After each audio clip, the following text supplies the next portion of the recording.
Let me tell you this, my dear brethren. It will take you properly understanding the truth to see the importance of this church spreading far and wide. And it is necessary, because the truth here, if you don't know, then you need to learn that it really helps. Amen. So today, while everybody finds seats, we want to have a video study on last days science. Amen? Last days science. So we are going to have our beginning prayer. We're going to have our starting prayer.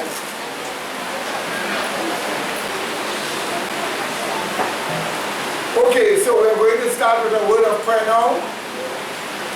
And please let us bow our heads where you are for a word of prayer. Let us pray right now. Gracious, loving Father, be with us as we enter into your word. Give us wisdom and understanding. Plant these principles of truth in our hearts to prepare us for the end, because it is swiftly coming. And help us to get educated in the right teachings, the right principles, that we may not be deceived by the devil, and that we may have the pure truth and nothing but the truth, which is the character of Christ in us for the end. These mercies we ask of you, and thank you for hearing us and giving us your spirit of truth right now. Amen. Amen. Quite a lot of things are happening today in the world. And these things are signs. Signs of Jesus' near coming. We have said this over and over again. You therefore should be familiar when we talk about signs of Jesus' soon coming. Just last week, the state of Virginia tried to pass an abortion law that includes killing children already born. Yes. Children already born, which is murder. They are trying to outdo the state of New York, that one day, as the child is coming out, you can kill the child. And this is law. This is law. In England, the government has finally decided to force the Church of England and the Church of Wales to perform sodomite marriages. Yes. So if they say no, we're not going to do it, they are going against the law. Things have gotten so terrible that these people are not learning from the signs of the destructions that are all around us. That is the reason why more is going to happen. In fact, look at what's going on right now in Venezuela. It's a fight between communism and the New World Order, because the communism of Maduro, the New World Order don't accept it. It's more like fascism, because fascism believes in national communism. Watch me. Whenever you hear the West and the media telling Nazi,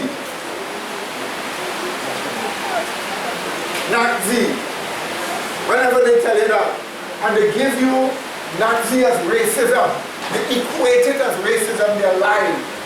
The word Nazi is the short in German language for National Socialism.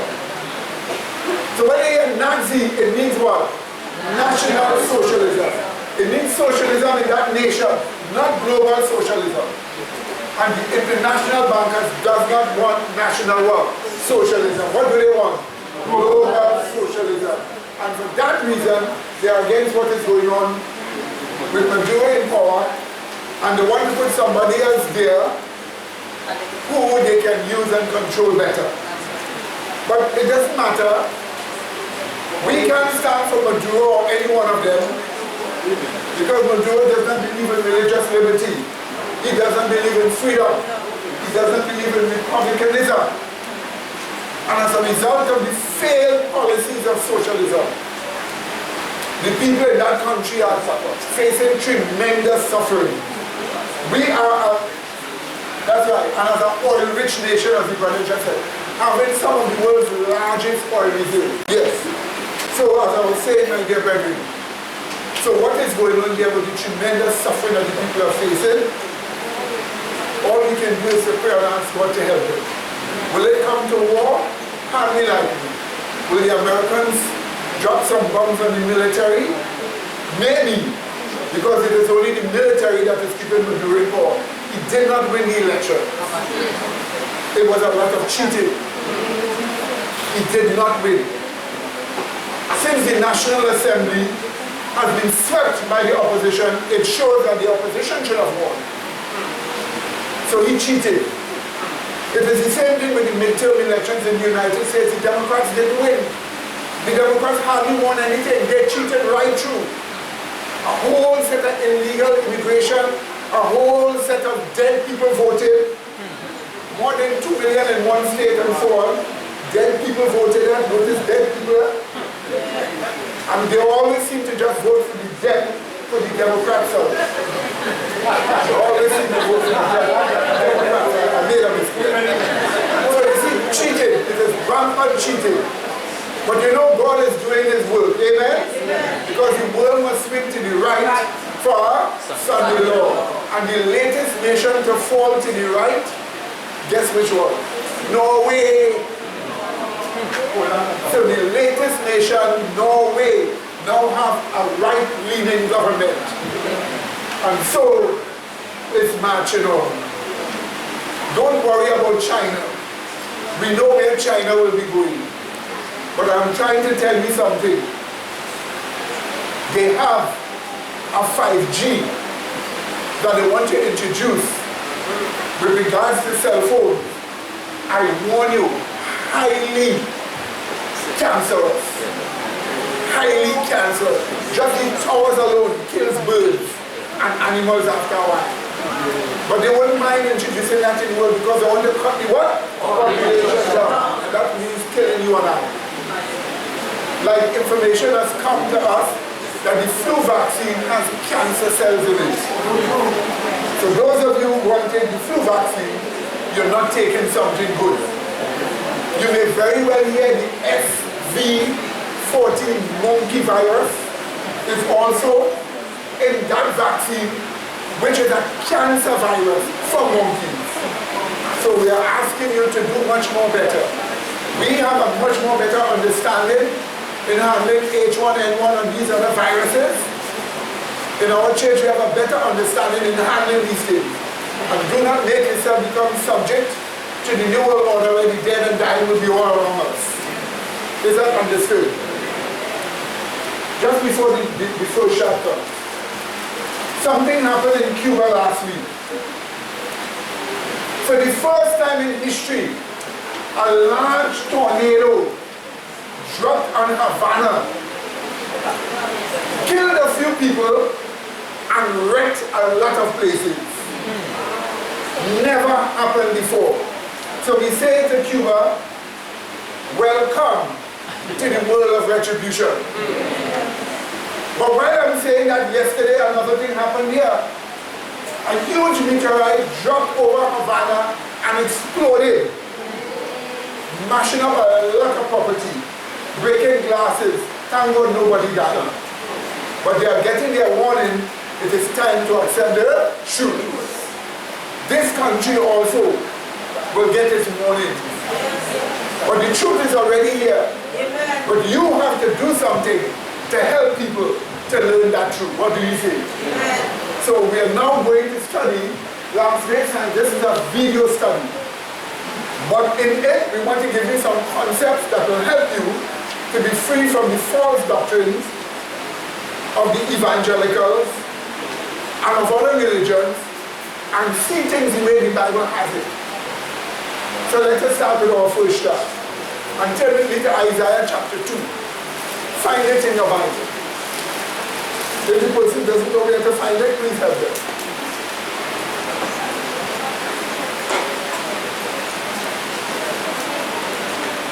Isaiah chapter 2.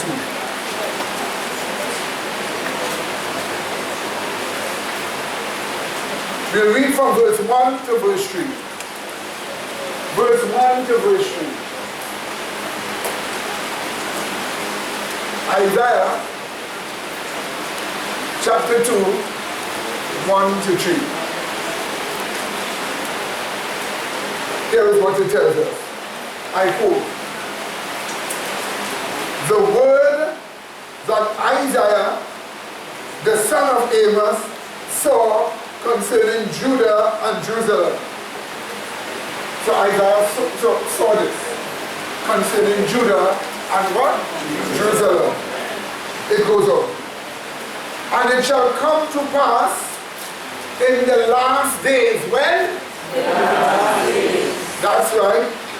"In the last days, that the mountain of the Lord's house shall be established in the top of the mountains, and shall be exalted above the hills, and all nations shall flow unto it.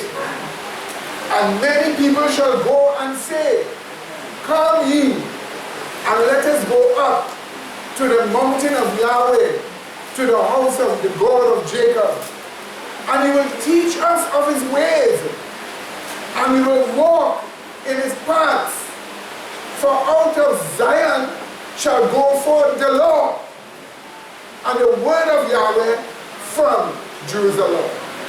End of quote. This statement is a prophecy of the future. That prophecy could have happened literally with the Jews if they had accepted Jesus Christ. But because the Jews did not accept Jesus Christ, Jesus said, "Behold, your kingdom is left unto you how? Desolate." That's what Jesus said. Your kingdom is left unto you how? Desolate. That's what Jesus said. So the point about it is, in the Bible, it clearly explains that the holy mountain of God, which is identified as Zion and Jerusalem, symbolizes the church. That's what it shows us. So if today somebody come and say, well, you're supposed to look for the truth to come from Zion and Israel there. That Israel there, that nation of Israel there, is today taking glyphosates, spraying it in the air, in planes, over the Gaza Strip, so that wherever their vegetables and crops are produced, it will be poisoned. And those things cause serious cancer and death. That's what that Israel is doing today. And that is the Israel, the evangelical stuff with money, who fool people and who destroy people because they have an enmity for Christ and for Christian society, for the social Christians. So, let us look and interpret what the Bible says about the mountain of God, about Zion, and about Jerusalem. Let us interpret what the Bible says about this. We first turn to Daniel chapter 9. We read verse 16 and verse 20. Please follow in your Bibles, and let's see how quick we can get these scriptures. So Daniel chapter 9, verse 16 and verse 20. Let's see what it tells us. Okay? Good. Read it. Sorry, read the wrong scripture. O Lord, according to all thy righteousness, I beseech thee, Daniel speaking, let thine anger and thy fury be turned away from what? From what? Thy city, Jerusalem. What is it called? Thy holy mountain. Because of what? Our sins. So here the city Jerusalem is being called the what? Holy mountain. The city Jerusalem is being called what? The holy mountain. Do you get that clear? Do you get that clear? Right. Let's read on. We go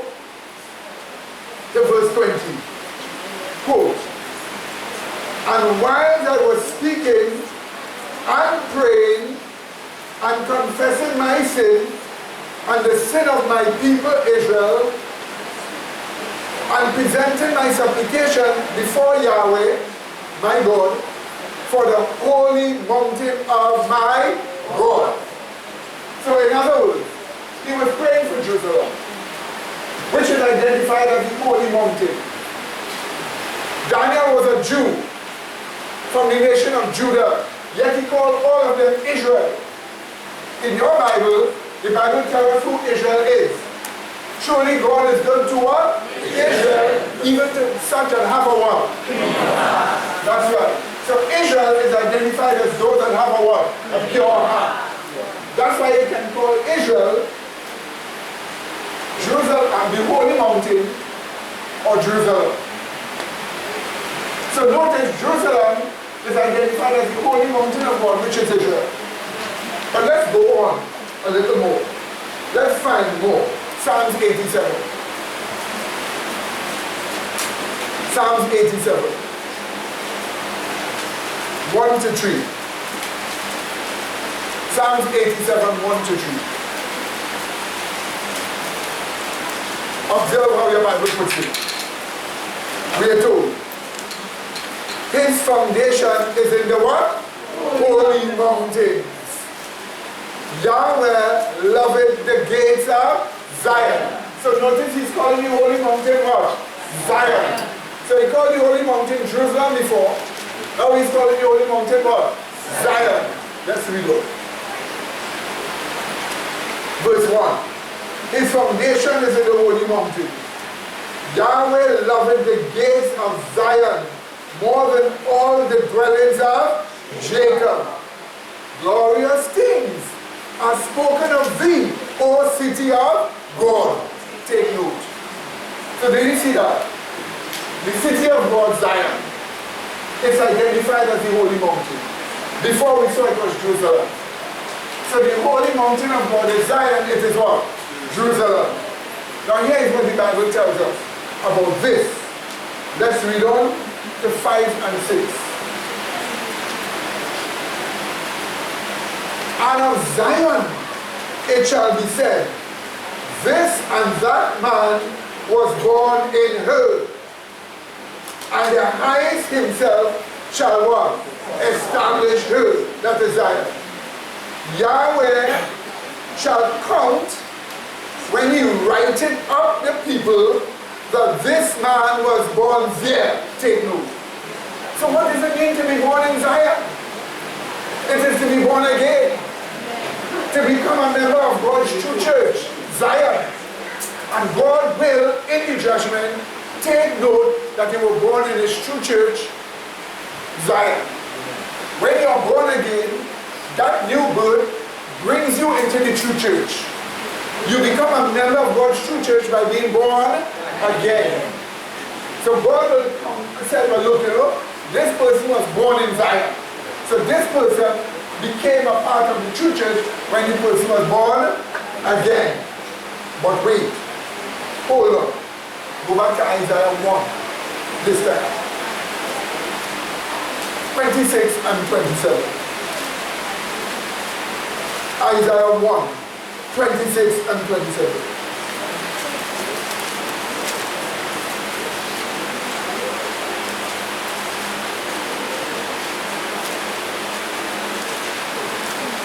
Is it from? We read Isaiah 1, 26 and 27. And I will restore thy judges as at the first, and thy counselors as at the beginning. Afterwards thou shalt be called what? The city of righteousness. What shall they be called? The city of righteousness. The what? The faithful city. Zion shall be redeemed with what? Judgment. And the what? Converse with what? Righteousness. Did you see that? So now you get a clear idea of Zion as the church. So converts are members of Zion. They are redeemed with righteousness. They are redeemed with the spirit of burning, which means God will remove the carnal man from the person. So in other words, what we are being told here is that the holy mountain of God is Zion, is Jerusalem. That symbolizes born again people. Do you get that, my dear brethren? Look at Isaiah 4, 3 and 4. Isaiah 4, 3 and 4.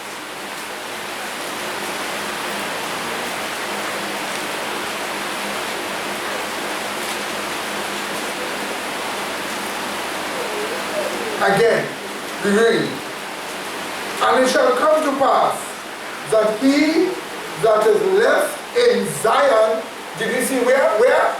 In Zion, and he that remaineth there in Jerusalem shall be called what? Holy. Even everyone that is written among what? The living where? In Jerusalem. And by the way, that's in the last days. So if you are alive in Christ Jesus, in the last days, you are Zion, you are Jerusalem. But let's read on. Again, when the Lord shall have washed away the filth of the daughters of Zion, and shall have purged or cleansed the blood of Jerusalem from the midst thereof, by the spirit of what? Judgment, and the spirit of what? Burning. Did you see that? So the work of cleansing must take place for Jerusalem to be holy. But it can't be the literal city. Because in ancient times, the literal city Jerusalem was not Zion. Zion was where the temple was built. But here in the Bible, it makes a symbolism in its connection and tell us the holy mountain is Jerusalem, the holy mountain is Zion, and Zion is Jerusalem. And they are symbolized by those who are born again. So if you are born again, you are a true Zionist. You didn't hear that one? So a Jew who wants to go back to the land there is not a Zionist. A Zionist is one who is born again. Amen? The Jerusalem for God's people are not physical Jerusalem, but the Jerusalem the Bible says is from above, which is the mother of us all. So we know one thing for sure. The holy mountain of God, Zion, Jerusalem, it symbolizes the church. Now some of you will say, well, let's get a plain statement that it means the church. Let's get the plain statement. Hebrews chapter 12, 22 and 23. Hebrews chapter 12, 22 and 23, we see it literally means the church.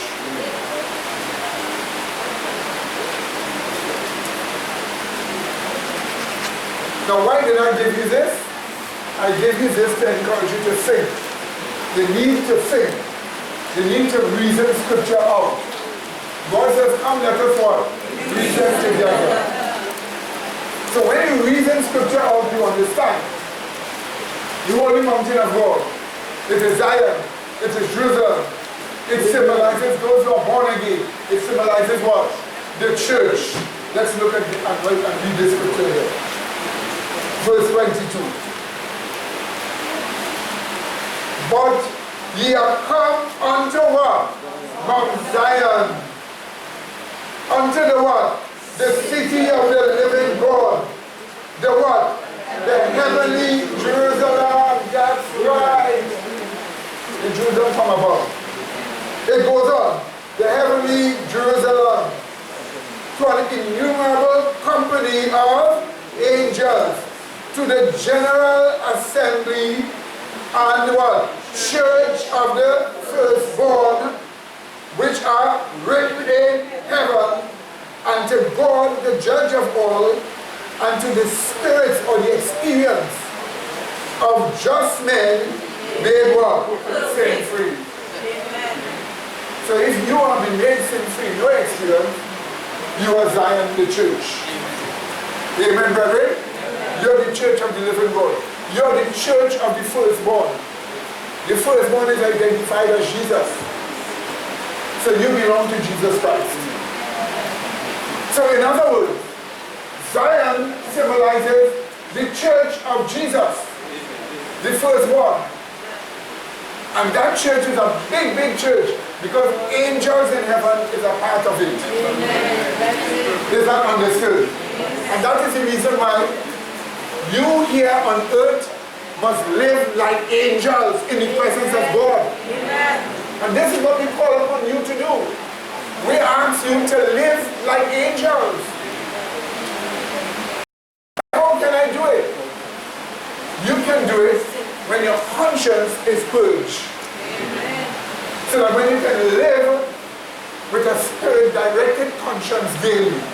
So that if you go to do something wrong, the conscience will show you, oh, I'm going to do wrong. So that you can stop and therefore not transgress. What do you say? And this is what we will talk about eventually. Another method of being sinful by the use of the conscience. Okay, my dear brethren? So remember this one thing. You have seen the holy mountain of God, the Zion, Jerusalem. It symbolizes what? The church. But you must remember what we are told that this church is all about. Go back to Isaiah chapter 2.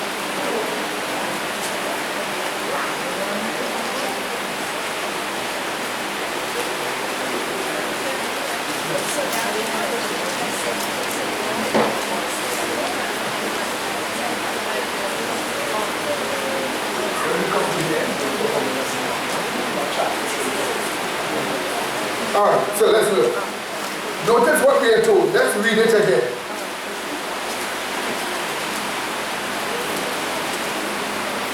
From verse 2.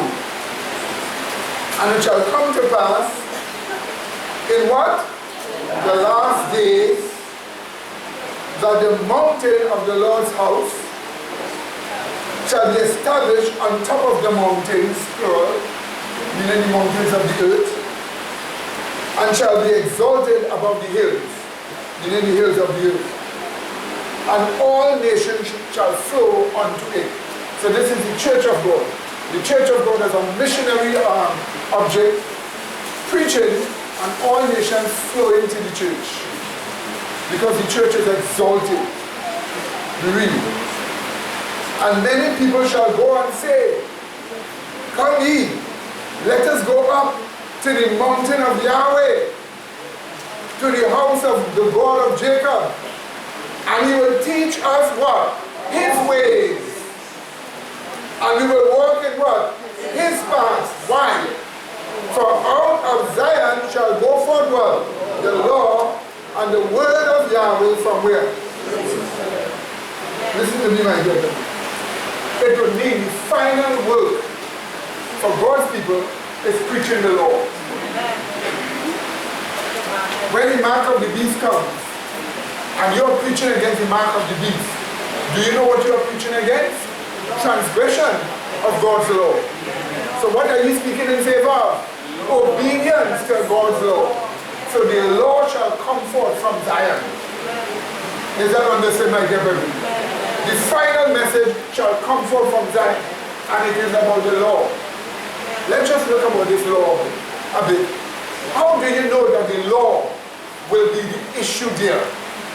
Observe how God identifies the devil's wrath and anger, and observe who the devil is angry with. Revelation chapter 12 and verse 17. Revelation chapter 12 verse 17. Observe what we are told here. Quote, and the dragon, verse 17, please help me look at it. And the dragon was wrought with the woman and went to make war with the what? Remnant of her seed, which keep what? The commandments of God and have what? The testimony of Jesus Christ. So let somebody come and say, oh no, we're just supposed to have the testimony of Jesus Christ, that Jesus is Lord. Then why did the Bible tell us the dragon is brought with those who keep the commandments of God and have the same testimony that Jesus is Yahweh? So in other words, it is not enough to say that Jesus is Yahweh. Now when some people say Jesus is Lord, ask them what they mean. Ask them what they mean. Here's what they'll tell you. Jesus is Lord, Lord of my life. They take the word Lord, which is an old English word. And the word Lord just means somebody who has, a kind of a control over a district and recognized. But he's not the prime minister, he's not the queen or the king. But the actual word there is Yahweh.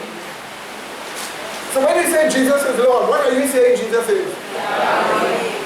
That's what you're saying. And saying Jesus is Yahweh is having more power than a Lord in England has. Do you get that clear? Coming to me and I see now. Do you get that clear? So notice what we are actually being told here. The dragon was Lord with the woman and went to make war with the remnant of her seed, which keep the commandments of God and have the what? The testimony of Jesus Christ. So you testify that Jesus is Yahweh, but you must also keep his commandments. So the dragon is wrath with those who keep God what? Commandments. Those who keep God what? Commandments. Because in the last days, the church, if it is to bring forth the law, it must keep the law. Yes, Lord. But here, the scripture. Let's look at the scripture here. And the dragon, the Bible tells us the dragon is the devil and Satan. Okay? Verse 9 will tell you that a little higher up. Was wroth with a woman. In the Bible, brother, woman symbolizes a church. That's why the church is called the bride of Christ. Christ is not marrying a man. He's marrying a what? A woman. The church is not called the bridegroom. Let me know that. The church is called the what? The bride. So the church symbolizes what? The church is symbolized by a what? A woman. So the dragon was brought with the woman. So the devil is angry with the church and went to make war with the remnant of her seed. Now the seed of the woman is identified as Jesus Christ. So the remnant of the seed of the woman is the remaining followers of the seed of the woman, which is Jesus Christ. So it means to say that in the last days, Satan's anger is against the remaining followers of the seed of the woman, the remaining followers of Jesus Christ. And they are given an identity. It didn't say which say Jesus is Lord. It didn't say which say that Jesus is King. It says they keep the what? Commandments of God and have what? The testimony that Jesus has. So the final church must keep God's commandments. If the law is to go forth from Zion in the last days, then Zion must have the law. And you can't have the law if you don't keep the law. Some people say, preach Christ, don't preach the law. Excuse me. Christ said, if you love me, what? Keep my commandments. And his commandments, what will the church keeps and teaches the law of words and the what? The spiritual law. Amen. I dare any evangelical to tell me that the church is not to preach. Not to preach, you must keep the law of works. The law of works says, thou shalt not steal. Amen. Do you tell people to steal? No. Does it say thou shalt not kill? Yes. Do you teach people to kill? No. Does it say thou shalt have no other gods before me? Yes. Do you teach people to follow Allah? No. The law says the seventh day is the Sabbath of Yahweh. Do you keep that one? Yes. The true church. Zion. So you must keep the law of what? Works plus the spiritual law. This is what we want to look at today. So first scripture shows us that the church of God literally keeps the commandments of God and have the what? Testimony of Jesus Christ. The remnant church. You know what it means to keep? Put up your hand, brother.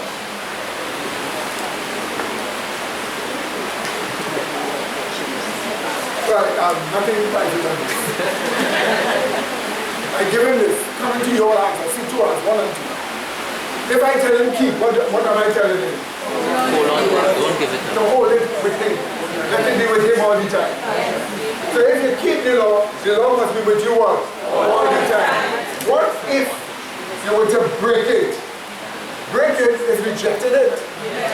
not doing what it says. Yes. And if you reject what it says and you don't do what it says, you're not keeping the law. But you must remember what you just saw. The remnant church keep the what? Commandments of God and have what? The testimony of Jesus Christ. No matter what you say, it could be any pastor, any priest. If you don't follow these scriptures, you're not walking in the truth. Amen. You can fool yourself to think about salvation.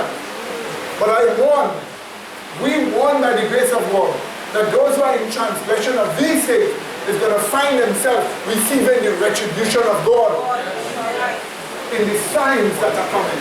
Yes. In the signs that are coming is going to follow you. Do you think anybody who was truly keeping the commandments of God died recently in Peru when 27 people died on that landslide? Do you think any of them were actually true Christians keeping the commandments of God? No. So when the signs of the second coming of Christ come, it comes for you to know that your redemption is what? Near. Not to kill you. Not to kill you. But if you are not one of them that keep the commandments of God through faith, what do you expect to happen? Yes.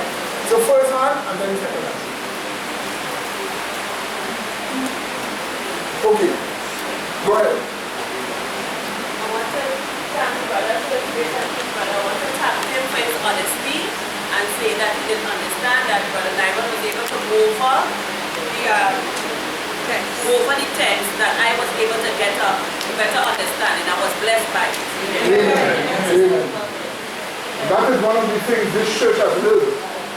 If you don't understand, ask a question. What do you say? The minister mustn't proceed until he answers me. Amen. Amen.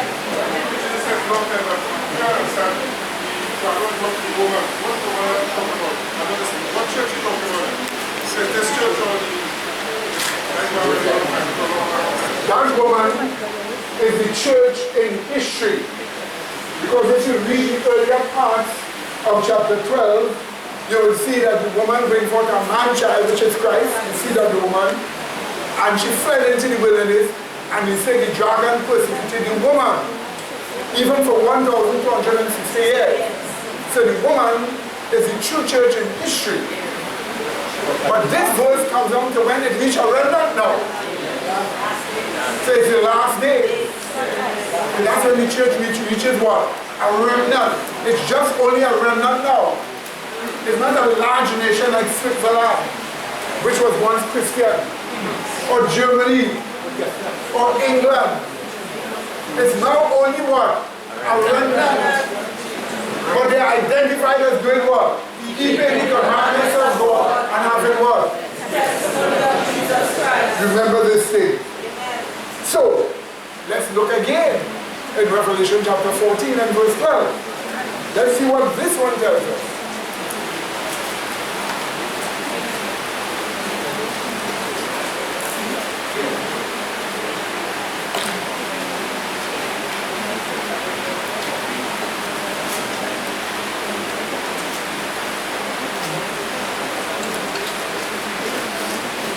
Read.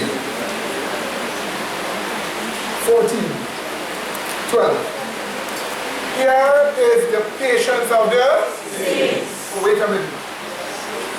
So in the last days, the church is also being called saints. So who do you think is the latter day saints?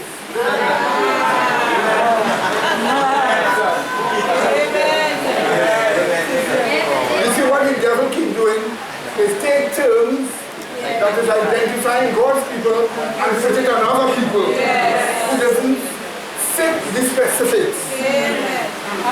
They see the latter day saints must keep the commandments of God. Do Mormons do that? No. Then they're not latter day saints. But latter day sinners. Let's read what the Bible says. Again. Here is the patience of the saints. Here are they that keep what? The commandments of God and what? The faith of Jesus. So if a person come and tell you, I'm not saved by law, I'm saved by Christ. or I'm saved by faith, or I'm saved by grace. Watch. It is the grace of God through the instrument of faith. By grace are ye saved what? Through faith. So it is the grace of God that saves us through the instrument of faith. So if you have the instrument of faith, it means you have grace. Amen. Did you hear me? Listen to me now carefully. Those of you who take the scriptures. For by grace are ye saved through what? Faith. Let me read the Greek text. The Greek text says, for by grace are ye saved through the faith. And that which is the salvation is not of yourself, but is a gift of God. Amen. So salvation is a what? A gift of God. You don't earn it. But even though you don't earn salvation, doesn't mean you're not supposed to do the law. You mustn't do the law before salvation to bring salvation to yourself. You can only do the law what? After salvation. To keep salvation. Because keeping the law is the experience of salvation. Spirits made perfect. Spirits made sin free. Now watch this. Watch this. Watch what we are told here. By grace are ye saved through what? The faith. So faith is the instrument through which the grace of God comes to us to save you. So if you have faith or the faith, then it means you have the instrument through which the grace of God is being poured. But you must remember the faith comes from God. So can you imagine, let us assume this kerchief came from God. This is the means of God pouring something into me from His grace. And I am found with this kerchief that came from God. If I have this kerchief that came from God, it means I must have the faith. Because if by grace ye are saved through what? The faith. So if I have the faith, it means I have the grace of God. So anytime it says that you have faith, it means you have the grace of God. But when you have the grace of God, what do you do? We are told, here are the patience of the saints. Here are they that keep what? The commandments of God and the instrument of Jesus Christ. Amen. Amen. Amen. Did you see that? Yes. Did you see that? Yes. It simply means that the last church keep the commandments of God. Those who are saints in the last days keep the commandments of God. Those who are last day saints or latter day saints keep the what? Commandments of God. Let me take it on for social media so we are not doing it.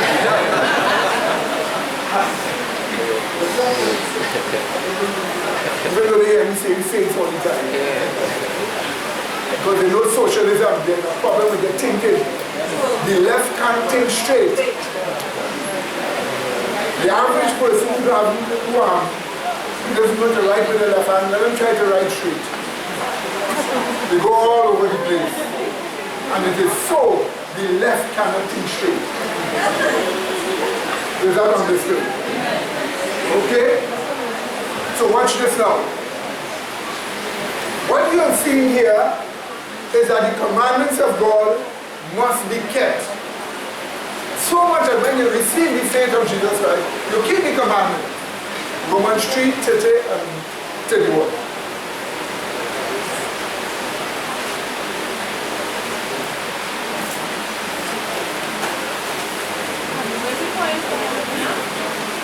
When you receive faith, you keep the commandments of God. Romans 3, 30 and 31. Watch this. Watch the scripture here. Follow the scripture. Seeing it is one God. And I'll read it according to the Greek text. Seeing it is one God that shall justify the circumcision, which is the Jews, out of faith, and the uncircumcision, which is the Gentiles, through the faith. Do we then make void the law through the faith? What is the answer?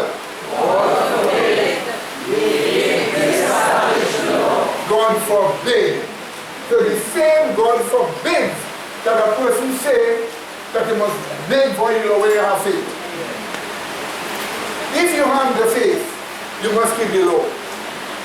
So the point about it is, for the law to come out of Jerusalem, Jerusalem must have the law.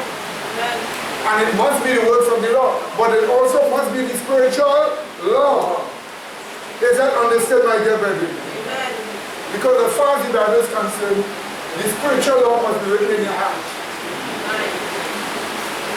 Amen? Hebrews 10:16. Hebrews 10:16. Please find it.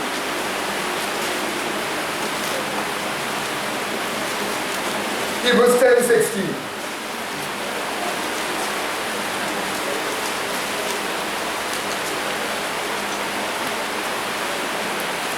Is it wrong? No, I'm going to read this for you. And I'm going to just read it according to the Greek text and sit in it. So Hebrews chapter 10 and verse 16. I want to ask, if faith, testimony, and grace have any difference for all in the faith? I just didn't hear you. I want to ask if faith, testimony, and grace is the same or is there any difference? If faith, testimony, and grace are the same or different? Depends on what you say. Well,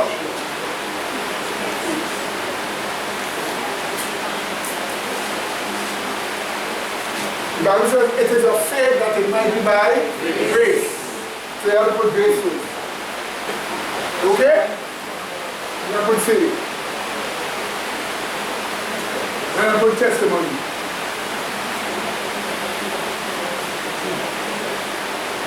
Observe. Based upon what you interpret the grace of God to be, will determine what is faith to you and what is testimony. Testimony speaks about what you do. The word of their testimony. Okay? So you must testify. So this is man. Man gives the testimony. Okay? So the grace of God is identified as two things in the Bible. God's mercy, God's kindness, God's sympathy, God's favor, and it is also identified as the doctrines of grace. Right? Grace of God has appeared unto all men, teaching us. So it's also identified as what? The doctrines of grace. The same mercy and kindness of God in the form of a doctrine is the plan of salvation. If you were to take God's mercy and kindness and so on, put it in the form of a doctrine, you get the plan of salvation. So the grace of God is God's attitude towards us. It is also the doctrines of grace. Okay? Now faith, the Bible tells us, is a revelation of God. Okay? Revelation of God. Right? Through faith we understand. That's what the Bible tells us. So what? Watch me. Since the grace is the attitude of God, God's attitude, but it is also the doctrines of grace. The doctrines of grace comes down to us as a revelation of God. So when you have faith, you have an understanding of the love of God. From grace. Okay? When you have that understanding of the love of God and you begin to preach it, it is what? It is what? That's what it is. Okay, my dear? You get it right? Yes. Through faith, you are born. That's right. Amen. Amen. Sorry? Yes, of course. And of course we will do that to anybody who wants to get the connections and so on. The book that you have that is explained as Studies in Justification, Righteousness and Salvation explains this, okay? Yes. Now watch this. Let's go on. We have just seen that let's read Hebrews chapter 10 verse 16 now. 16. It says this. This is the covenant that I will make with them after those days, says the Lord, or says Yahweh. I will put my laws into their hearts, and in their minds will I what? Write them. By the way, so you see their heart and mind is the same way, right? Yes. So heart is not the thing pumping here. So the actual Greek text says, give the law into their hearts and write them in your mind. So God gives the law into your mind by the Spirit. Amen. And writes them there through sanctification. Amen. Did you see that? Amen.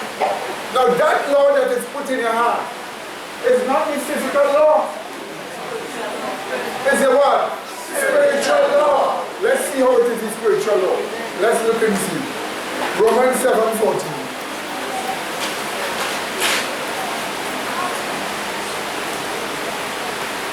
Pay attention to what you're reading here.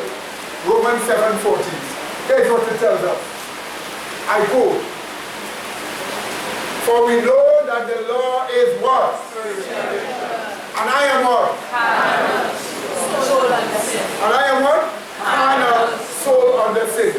So Paul is speaking about himself as a Pharisee who is lost. He said he's carnal, soul under sin. Why does he contrast that to the spiritual law? Because it is a carnal person that is so under sin that needs the law in their heart. The works of the law? No. What law do they need? The spiritual law in their hearts. So that they say, I am carnal, but the law is spiritual. Or we know that the law is spiritual, but I am carnal. So in other words, for a carnal mind to become spiritual, to become a spiritual mind, they need the spiritual law. So it is the spiritual law that makes you cease being carnal. You want to see it? Romans chapter 8, verse 2. It says, for the law of the Spirit of life in Christ Jesus has made me free from the law what? Of sin and death. So the law of sin and death is the law pointing out sin and the law condemning you to death. How are you made free from the law pointing out sin in you and condemning you to death? It must be through the what? The law of the Spirit of life. So the Spirit is the Spirit of life. But the Spirit of life has a spiritual law. It says the law of the Spirit of life, which was in Christ Jesus, that made us free from being condemned as sinners practicing sin. Amen. So it is the spiritual law that converts you. So when Psalms 19 and verse 7 tells us, the law of the Lord is what? Perfect, converting the soul. Which one? The spiritual law, which you just saw in Romans. So you see, this is the reason why the church will preach both what? The physical and the what? The spiritual law.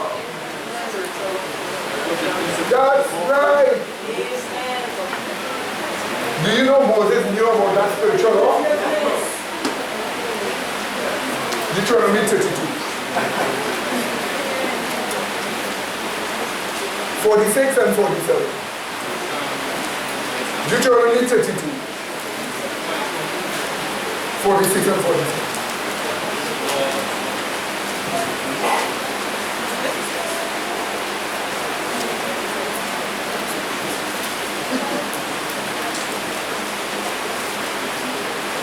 Watch this. Watch how you read. Deuteronomy 32, 46 and 47. Watch this. We read.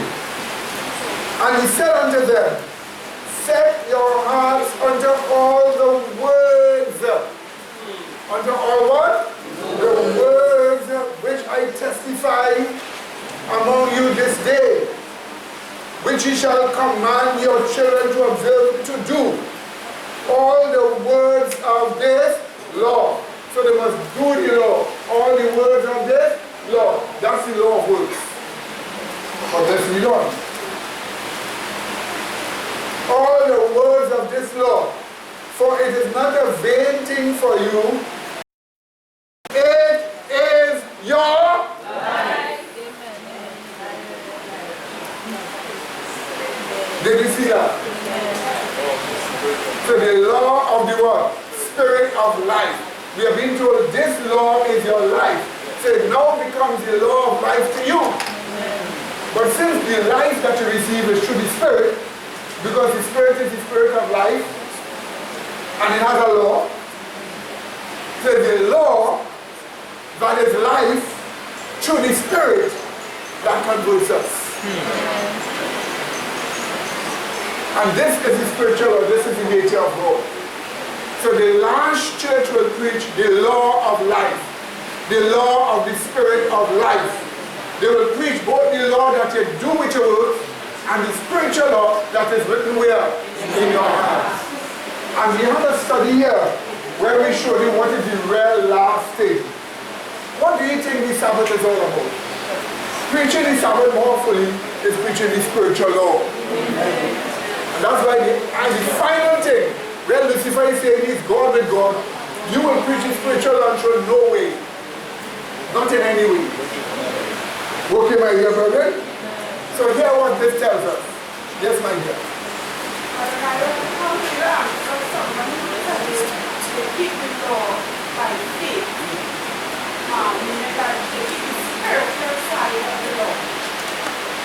As opposed to keeping the Sabbath by faith. They keep it by faith.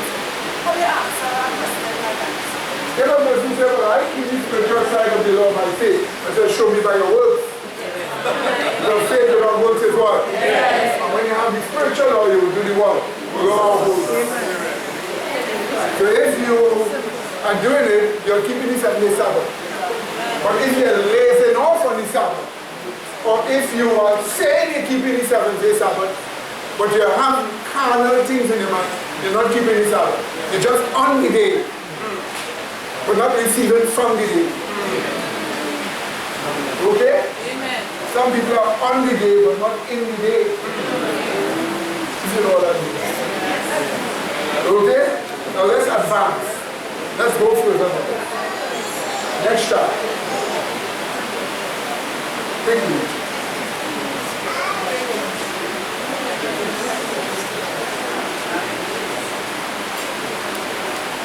Did you just see that chart? Did you see what it's telling me?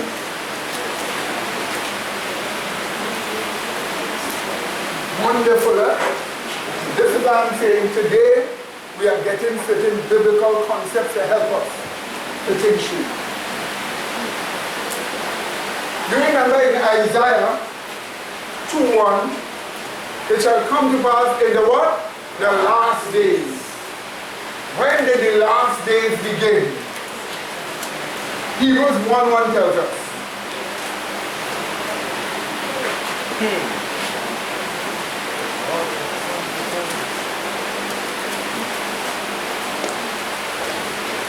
Hebrews 1:1 tells us. Notice we are just being biblical, huh?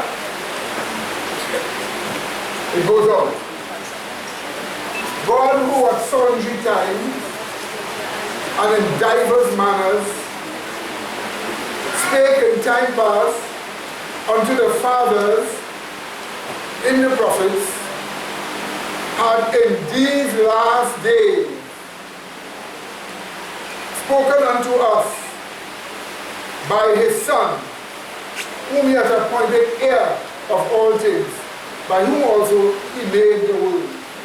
So wait, the last days therefore had to be from the incarnation of Jesus Christ, for God to speak to us by him. He speaks to us by Christ in the last days. The last days had to start from the incarnation. When Christ was incarnated, this is when the last days began. But there's a context to the phrase the last days. In the Bible, the last days always mean the last days of the defeat of the devil. So if you're in the last days, It means you're in the last days of the defeat of the what? The devil. Therefore, you have a chance in a short time before the second coming of Christ to defeat the devil by Christ. What do you see? Amen, brethren? Do you get that clear? Let's look and see what 1 Peter chapter 1, 19 and 20 tell us about the last days. 1 Peter chapter 1, 19 and 20.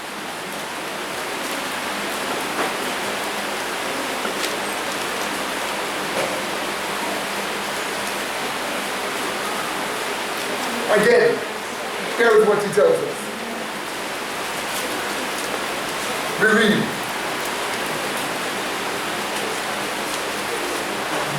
But with the precious blood of Christ, as of a lamb, without blemish and without what? Spot. Meaning he's sin-free, right, brethren? Amen? Yes. Do you know that? If he's a lamb without blemish and without what? Spot. Those phrases are used for lambs in those days. Because if you take a lamb and the lamb had some kind of spot on it, they couldn't offer that up as a sacrifice. Or if the lamb had some kind of disease that had blemish on it, you couldn't offer it up. It must be free from spot, free from being blemished. It must be unblemished. And if we are told that Jesus Christ is such a lamb, it means that Jesus is sin-free. Notice this, again, verse 19, but with the precious blood of Christ as of a lamb without blemish and without spot, who verily was foreordained before the foundation of the world, but was manifest in these what? Last times for you. And then Peter speaking and said these last times and his times. So Peter is calling his time the last what? Time, or the last days for him. And he says Christ was manifest to us. So the last days started from the what? Incarnation of Christ. And do you know what? From the time Christ was born, he defeated the devil. Because the devil tried to kill him as a baby. Amen? Tried to tie him up by Pharisees and scribes when he was just 12 years old. Amen? Those are what is recorded there. And by the time he's 30 years old, the devil now comes and gives his best temptations to defeat him. And guess what he does? What he did? He defeated the devil. So from the time Christ was born, the devil was in the last days of his defeat. Amen? And God has given us a short time for the church now, through Christ, to defeat the devil. But that short time starts from Jesus' ascension into heaven, which was the second casting down of Lucifer. Now Lucifer had access to heaven all the time. You and I know this. Because in Job, which was somewhere around 17 something before Christ, a grand meeting was held before God showed in the universe with all the beings and all the other worlds. Lucifer heard of that meeting and decided he will go as the representative of the earth. And he came before God, and when God had asked him, what are you doing here? Not that God didn't know. He knew. But you must remember, these things are not just only for God, but also for what? Us. Because let me say, Lucifer went before the Lord. You and I will begin to say, what is he doing here? So God asked the question, so you and I tell him, what are you doing here? He said he came to represent you. He walked up and down to and fro here. He said, I am the one who controls the whole world. Now how Lucifer can control the whole world is to control the people in the world. If you are an agent of Satan, every time you are an agent of Satan, you give him control over the natural elements. And you see what we are dealing with? Every time you become a servant of the devil, you give him control over the world, which will include the natural elements of the world. So the more and more people give over themselves to the devil, there's the more and more natural phenomenon. more and more signs of the last days. Did you get that clear? So if you find terrible things are happening, terrible giving up to the devil taking place. Do you get that clear? Men are actually leaving the smallest understanding. Listen to me. You may not be a Christian, but if you tell yourself, I'm going to get married, and as a man you say, I see this girl, I love this girl, let's have a relationship. She agrees, and you all got married. You are actually following what God says to do. Amen. So you can't say, well, no, it's no marriage, you didn't get married, and that is not your wife. It means that you're a Hindu, and you just exchange banners around your neck. You're still married. What do you say? And if you belong to some tribe where the man may be cuff you one and you want to cuff back the man, you're still married. It doesn't matter how you do the symbol, it is still what? Marriage. If the man take out his shoe and he give it to the woman, and she take it, that's the marriage vow, you're still married. Where is it? So that's the point of what you do. But if you know, so once you're doing that, you haven't given yourself totally over to the devil, because you're still doing in tradition what God said to do. What do you say? It's not righteousness for you. Are you listening to me? Yes. Those are neutral things. They're not righteousness for you. But if you decide,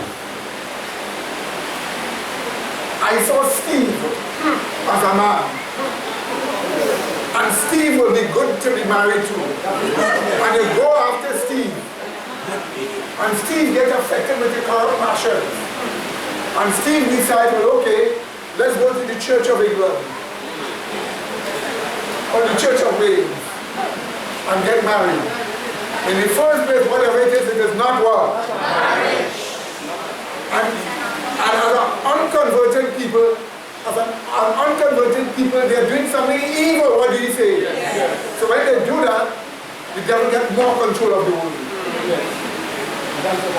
At least he can't say he has control of the world through every single marriage institution. But through some, what do you say? Yes. What do you say? Yes. The same thing with children. If you take your little boy and you put him in a boy's clothes and tell him he's a boy and show him how boys behave, is that not right? Yes. You are making a sexual what? Distinction. God wants you to do that. Cultural practice, they dress all. But if you take a little boy and you put some kind of thing on his face and make it look soft and smooth like a woman's face, and then you put things that is not nonsense, but women usually wear it as a sign of being a woman. Lipstick, earrings. Think about earrings. What? Every time somebody sees some kind of pagan thing hanging down there. Usually in times past it used to be pagan gods, yeah? What hanging down there? Pagan gods. So a person saying, speak to me, Lord. What do you think? When they say speak to me, Lord, what do you think they used to expect to speak to them?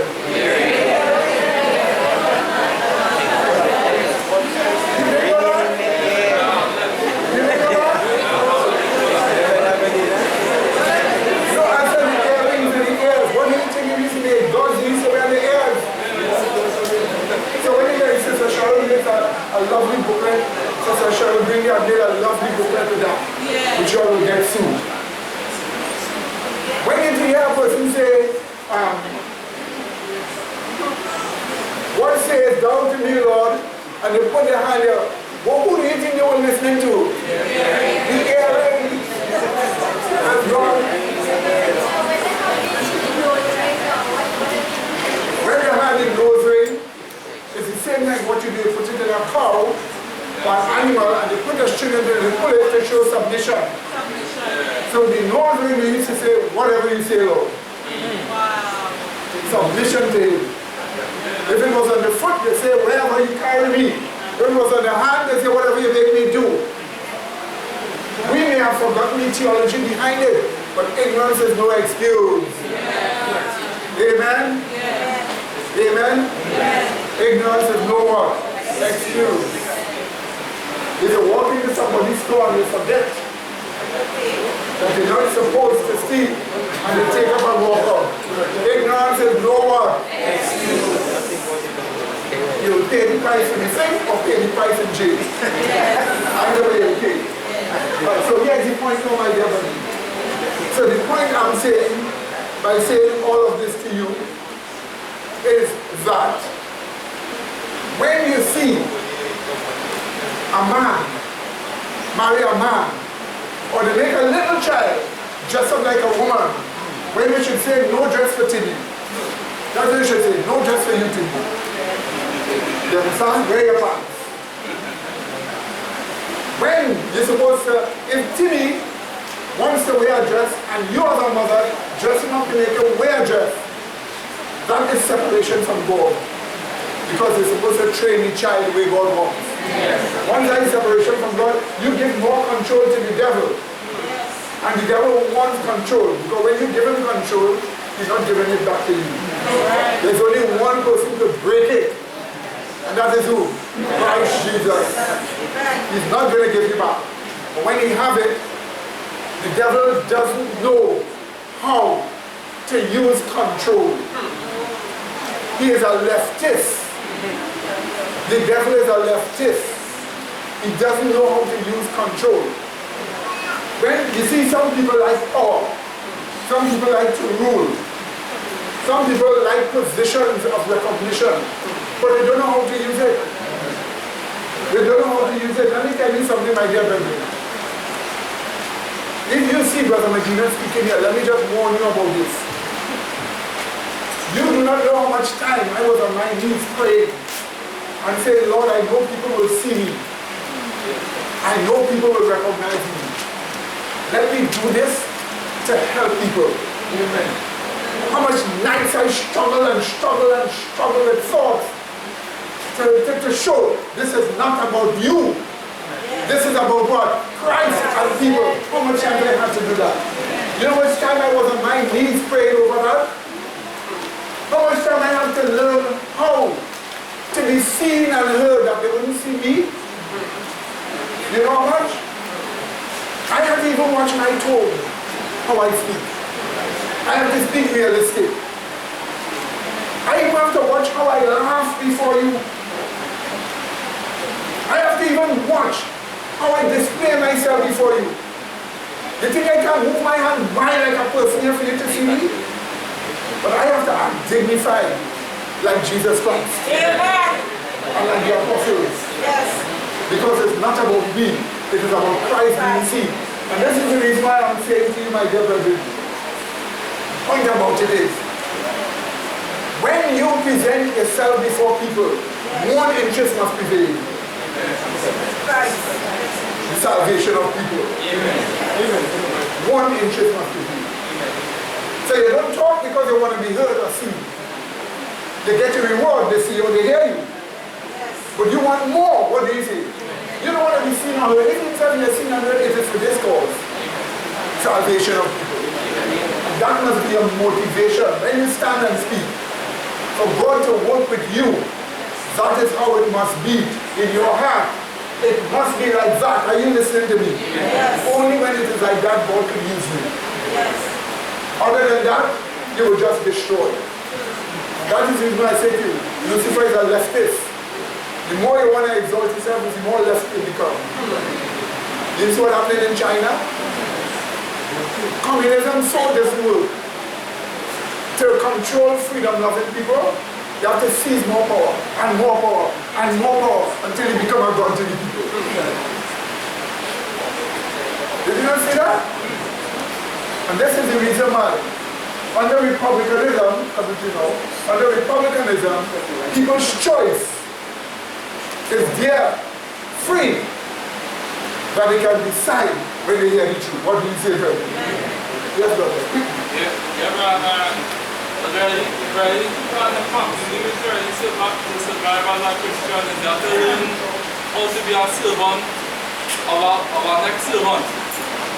And you have to be able to bring up the next servant while under the next servant. But at the same time, you can both understand how the master becomes the servant. Amen.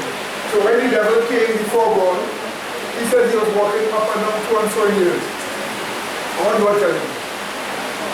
Have you considered my what? My servant Job. So if you keep God's commandments, you're God's servant. You're one of them that are preserving the earth. What do you say? And that's the reason why retribution can come. You imagine a meteorite fall from the sky and cut through your leg. Like it happened to some woman in this case, cut through the foot to the leg, to the roof to the leg. It's not supposed to happen to you. What do you say? Some big tidal wave coming. Like the Christians in Pompeii.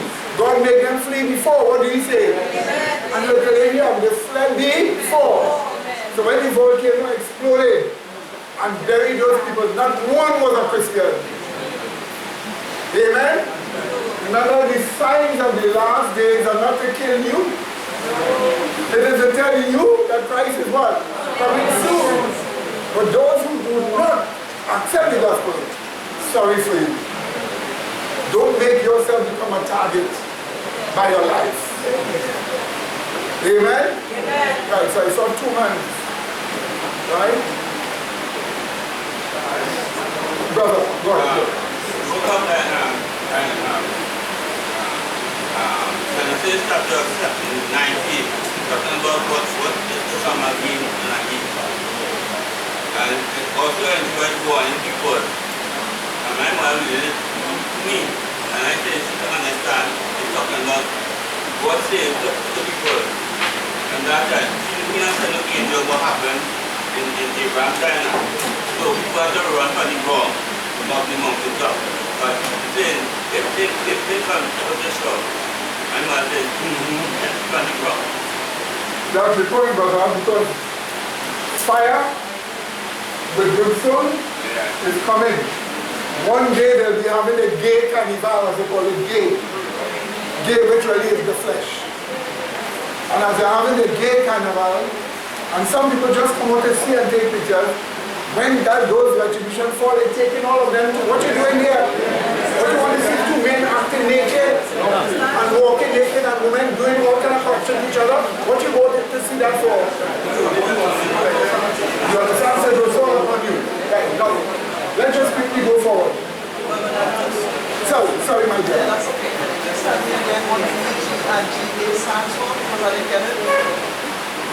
God's attitude. This is God's attitude. This is the doctrine of peace. You'll get this in systematic theology. You'll also get it in the book, Studies in Justification, Righteousness, and Salvation. Explore them. Plenty truths. Very good. And should I also tell you, you will get it in those studies in Adventism, Evangelical Gospel. You'll get it there too. Okay?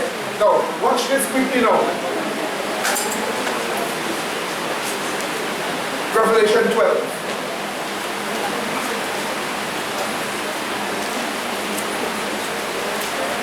Revelation 12.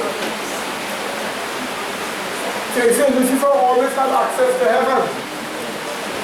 And then, when Christ died and rose again, he take it in his first place until he still had access.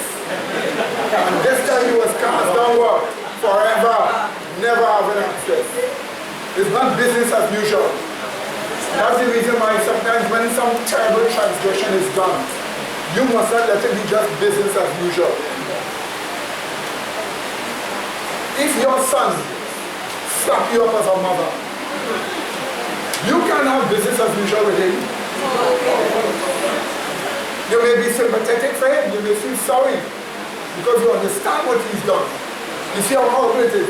But it can't be business as usual. There must be a difference to show the high transgression. Lest he think it is normal, and then start to behave normal in front of you and do the same even more again. Because they are going forward, they're going forward more. You understand? You must stop them. Yes. Now, let's look at Revelation chapter 12. Definitely. What about a situation where the bishop of the person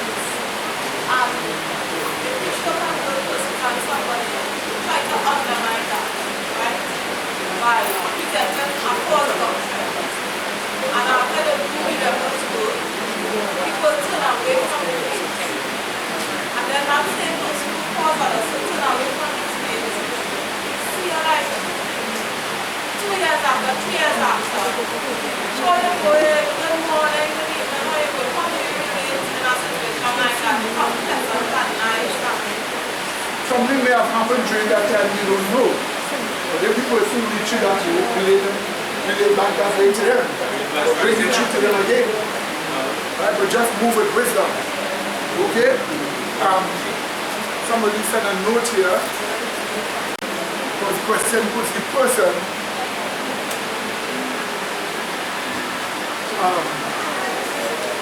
good and bad life. So I can't understand the question. Sister, go ahead. What I wanted to say, while you were speaking about marriage, no matter whatever is the custom, is still marriage, right? Yes. What I wanted to draw to the virgin attention is that something has concerning marriage has passed by. I don't know how many people notice it or take note of it, but first everything is being done now to break down the laws of God and the sanctity of marriage and family life and such like. They now have common law marriage. And it is now in law, It is now law. So that the common law, you can live with a man and a woman and a woman can live together. Once they live together over a year, they are now considered in a common law marriage. And the man or the woman have the same rights as a legally married man or woman. So that's what they do to make it common law, give them the same abilities. Yes, that married people have. So in other words, you don't need to get married anymore. You can live together and have this. Have the same abilities. Yeah. Okay, so let's go for all again.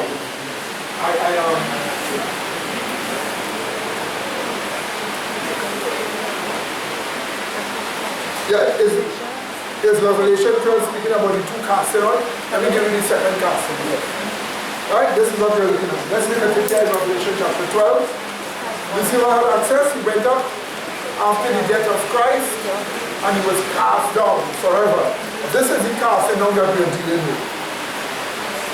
Okay? Verse 10 has the first casting down and verse 12 has the second casting down. Let's read from verse 5 first. Revelation 12:5. 12:5. And she brought forth a man-child, as the church, who was to rule all nations with the rod of iron. And the child was caught up unto God and to his throne. Alright? So, man-child come forth, Jesus Christ. Went back to heaven, that is his ascension. To God on the throne, the ascension. Let's read.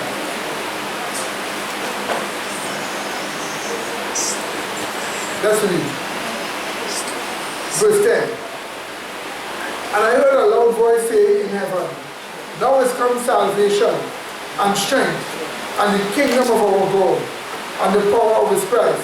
For the accuser of our brethren is cast down, which accused them before our God day and night. How do you know this is the first casting down? Let's read on. And they overcame him by the blood of the Lamb and by the word of their testimony.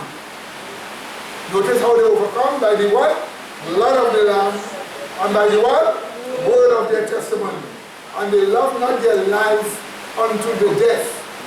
Therefore rejoice ye heavens. So now heaven have a reason to rejoice. Why? And ye that dwell in them. And what does it say? Woe to the inhabitants of the earth and of the sea, for the devil is come unto you, having what? Great wrath, because he knoweth that he had what? A short time. So that when the devil is cast down, he has a short time. So it can be the first casting down from the beginning. This time it comes down with wrath upon the people of the earth. So the earth is already populated with what? Plenty people. So it couldn't be the what? First casting down here that we just read in verse 12. So when he's come down, casting down, this is after the ascension of Christ into heaven, where he's cast down, and he has what? And he has what? A short time until the second coming of Christ. This is the time you have to overcome him with the blood of the Lamb and with the what? Word of your testimony. This is the period in time. So while we are in the last days, we are now in a last little piece of the short time just before the coming of Christ. How do we know in the last little piece of the short time just before the coming of Christ? How do we know? Revelation 7, 1 to 4.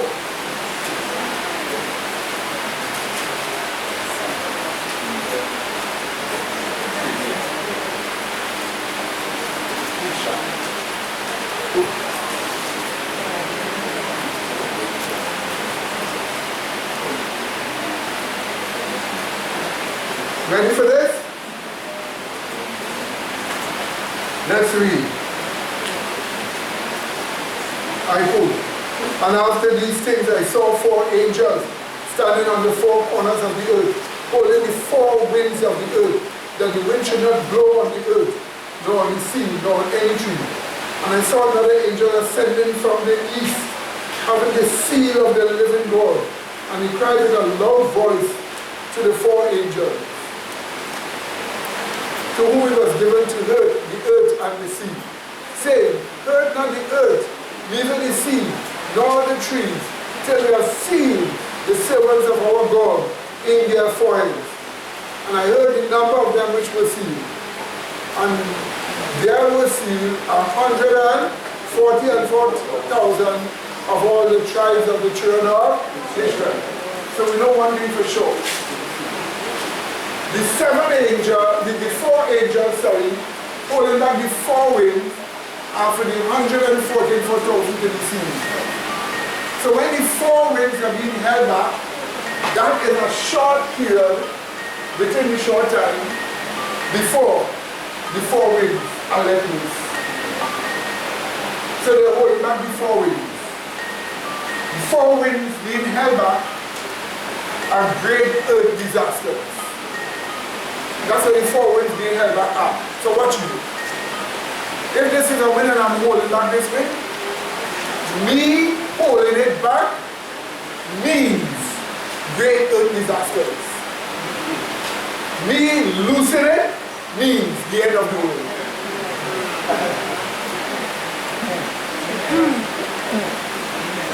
Let me repeat again. Watch. If I am an angel and I'm holding back one of the winds, the holding back of the winds means great earth disasters. If I let go of the wind, it means end of the world. So the holding back of the wind is great earth disasters.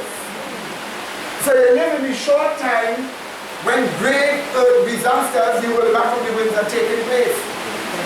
And when these things are taking place, Jesus already tells us you will see signs of it coming. So we want to show you the first video. I'm sorry I took too long to bring this to you. First video of horrible things happening on the earth. First video of horrible things happening on the earth. And so we have this blizzard in Ohio, leaving a beautiful ice sculptures along Lake Erie. And check out those pictures. Look at this house, totally encased in ice, and look at the way the icicles are just, flowing with the wind. That almost looks like a painting, like it's not real. And I would suppose it might be hard to get out of this. That's another thing to be aware of, when you're talking about these extreme temperatures, and especially if you start with rain and end up with snow, or a case where something's freezing and then it starts to melt and then gets cold overnight. I mean, it could be hard to get out of this door. Look at some of those pictures. Pretty amazing. That looks like a dragon, does it not?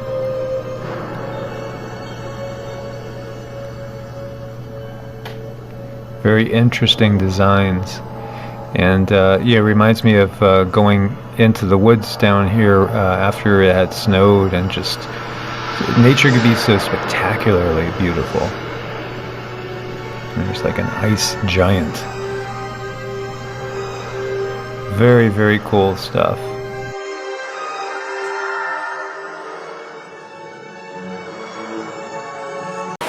You see, my dear brethren, a terrible cold front has come from the Arctic Circle. And guess what? Some places are even colder than Antarctica and then the North Pole. Where's the global warming? That is the point. Where is the global warming? But watch this. They have to caution people, be careful how you breathe. If you're breathing too much, the cold air going into your nostrils and your lungs will freeze it up and kill you. That's what they have to warn people about. This is so terrible. You know what animals are frozen to death? This even froze people to death too. People were from outside frozen to death. All these are signs of Jesus is soon coming. You and I feel it very cold down here, but that is joke. Think about it. You have to watch how you're breathing. You have to probably put your hand by your nose, breathe out, make it warm, and then breathe in. Because if you're breathing the cold air, it will freeze inside the nostrils, freeze inside the lungs, and kill you. That is how terrible it has become. All this is a sign of the end. A sign of the last days. Watch how terrible this snow has become.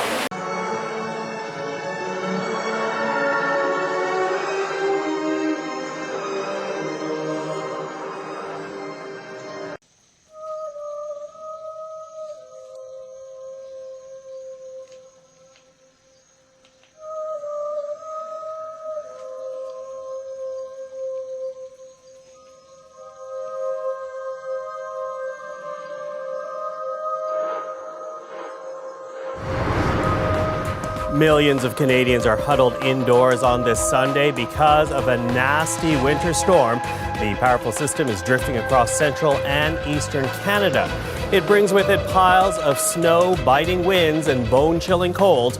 Temperatures are so low that just a few minutes of exposure could mean frostbite. Meanwhile, snowblowers are getting a full workout today, clearing sidewalks and driveways. Parts of New Brunswick could get as much as 50 centimeters of snow. That snow could turn into freezing rain or rain in southern parts of the province. Environment Canada has issued a winter storm warning for all of New Brunswick. Well, the beach in Goderich, Ontario looks anything but summery this morning. The boardwalk is empty, and in place of ice cream cones are solid pieces of ice. The temperature here expected to hover around the -15 mark for most of the day, and tonight's wind chill is expected to nosedive to -40. A very similar picture across much of Canada today, from the prairies all the way to Quebec City, and for most places, relief is still some 2 days away, or even more. And a look right now at the nation's capital on another dangerously cold day. Yesterday, Ottawa had the dubious distinction of being the coldest capital in the world. And today, the wind chill could make it feel as cold as -35. Just one of a number of Canadian cities under an extreme cold warning today. And once again, this is Halifax. Hard to tell with the blowing camera and all that gray, but this is Halifax, and in that city and across Nova Scotia, wind is a big issue today. Environment Canada warning of winds that could reach 100 kilometers an hour. And in Montreal, it is a city in cleanup mode after a blast of snow yesterday and today. For the first time in 10 years, the plunging temperatures in Montreal have forced the city to cancel its annual Fête de Neige celebration.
amazing hailstone here. Everywhere. So this is from southern Australia. Earlier this year, a hailstone in the shape of a flower. Just look at the size of that thing.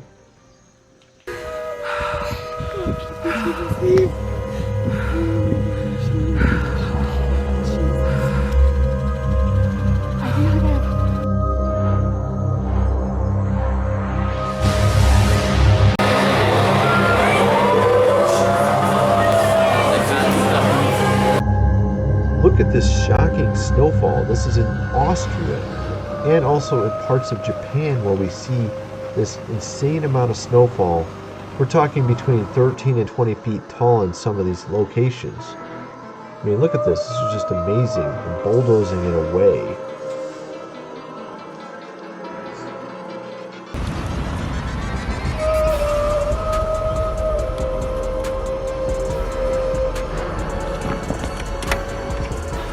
Here we have a Swiss resort that was hit by an avalanche from snowfall, shoveling snow out of the building. You can see this bus basically buried here. And here's Germany. You can see obviously a little bit of snow, just a wee bit. So my dear brother, did you see how terrible this was? Sister Nicole just showed me a cat, just as it walked, it froze to death. So you see, this is happening a lot. Now it didn't happen so before, but it is happening so now. As the four angels hold the wings of destruction from striking the earth, the holding of the wings are like what we see. Now if they had let it go, could you imagine? So what we are watching at is the holding of the four wings of the earth. This in the last days. These are last days signs of the soon coming of Jesus. You even saw a terrible hailstorm taking place in Australia. But Australia has the distinction of having extreme cold and extreme hot. That's really the extreme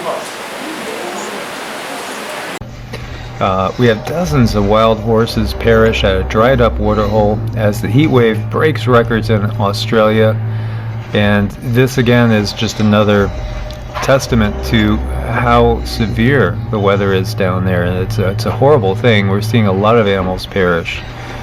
And Australia is really getting hammered by some severe weather, as we've had colder weather in most areas up here in the northern hemisphere now, as the polar vortex has split, and that will probably continue for a while.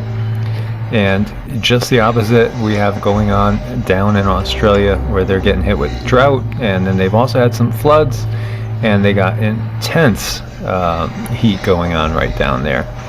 And so 1 week ago, 40 dead horses were found, and it was necessary to cull a further 55 horses which were struggling to live. It's been reported that 120 camels, many horses and donkeys at a dry water source were extremely stressed and struggled to live due to no water. It's just a very sad condition.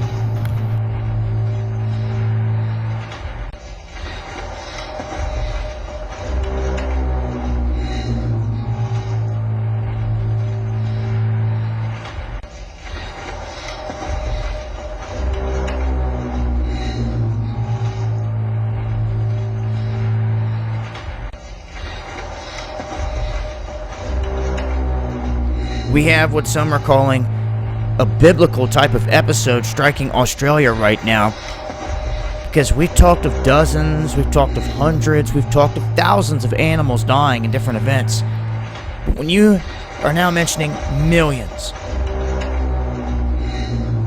it shows there's something extreme going on. And in this case, it is extreme temperatures and dry weather in Australia. As we here in the northern hemisphere are dealing with winter, Australia dealing with summer and extreme heat temperatures, record temperatures, where they're saying all kinds of birds have been found dead. And this is in the inland wetlands. But they're saying the cause behind that mass kill remains a mystery. Meanwhile, hundreds of thousands of fish have died in the Darling River. Bats are falling from trees in what they're calling biblical proportions. 25,000 bats alone died over 2 days because of the record heat, reaching around 107 degrees Fahrenheit, 42 degrees Celsius. You can see they were collected here on the beach. There's also video clips here going into showing exactly what's going on in these regions. Now, they always want to come back and say, okay, climate change. But the one thing that we're battling against here is that there is technology out here to do certain things, to try to counter things, but we do not see them doing the right things. We see them spraying, we see them cloud seeding ahead of hurricanes, which is absolutely ridiculous. Not exploding cold bombs in the heart of the hurricane, which they can do to try to kill it. Nope. Instead, we found ionospheric heaters in places like Puerto Rico on the edge of Hurricane Alley.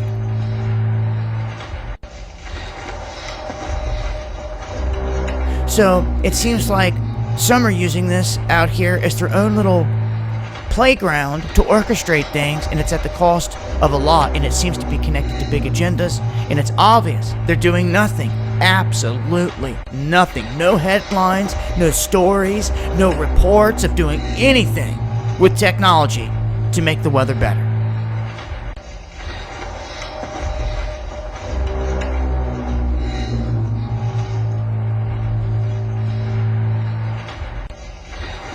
This is a mini light rain, 7th of January today.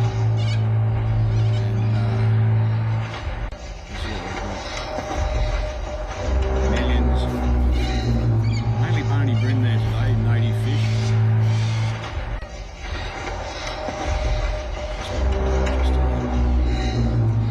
Just pan back here and have a look down here on the ground and just see.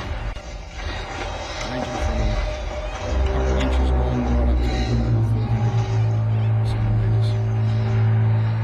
400 millimetres. Several thousand more birds have died at Lake Gregory in Australia, which is one of its most important inland wetlands and a permanent freshwater lake.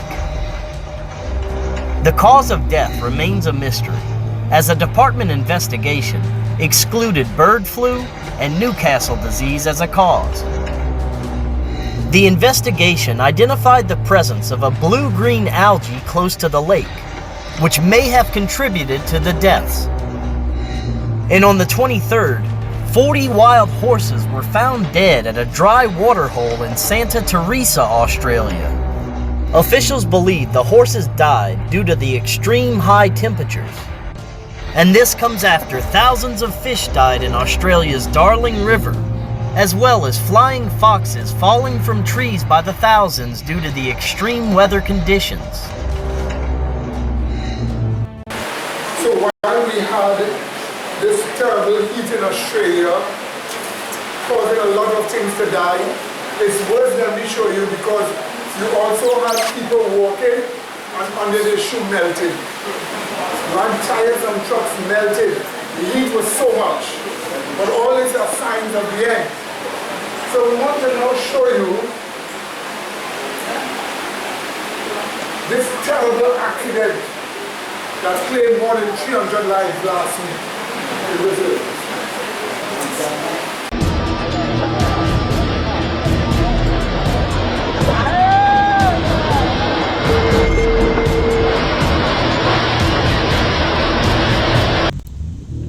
The dam situated near the town of Brumadinho in the Brazilian state of Minas Gerais was breached on Friday. 300 people are still missing and more than 300 more have been rescued. It's not yet clear what caused the failure of the dam, which is owned by Vale, Brazil's largest mining company. On Saturday, emergency services used helicopters and earth-moving machinery in the search for survivors. Only a small number of the victims have so far been identified. President Jair Bolsonaro, who flew over the disaster area in a helicopter on Saturday, commented that it was hard not to get emotional after seeing the scale of the devastation. He said he had accepted an offer by Israel to send search equipment that could find people buried in the mud. Rescue teams in the Brazilian state of Minas Gerais are frantically searching for survivors after a dam burst at an iron ore mine, unleashing a torrent of sludge. Fabio Schwartzman, who is head of the mine, said 200 out of 300 of his workers are still missing. The sludge swept through the mine's offices and the cafeteria at lunchtime on Friday. The state is still recovering from the collapse in 2015 of a larger dam that killed 19 people in Brazil's worst environmental disaster. Schwarzman said the dam was being decommissioned, but that it was too early to know why it had collapsed.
My dear brethren, this is just to show you some of the terrible things that has happened.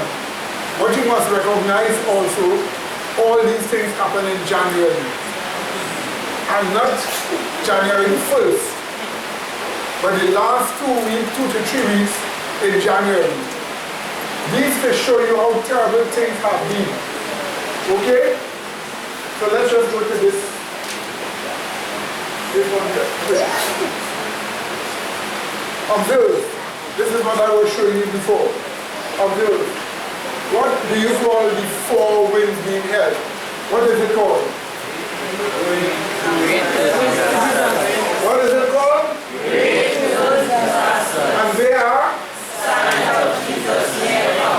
That's right. So the holding of the four winds is great earth disasters. The releasing of the four winds is the destruction of the earth. So whenever you see these disasters taking place, observe the four winds are being what? Held. The four winds of destruction are being held. That's what you are seeing. And they are signs of Jesus' near coming. Take me to Luke 21 quickly, and then we'll look at the last set of the video. Luke 21, 25 to 28.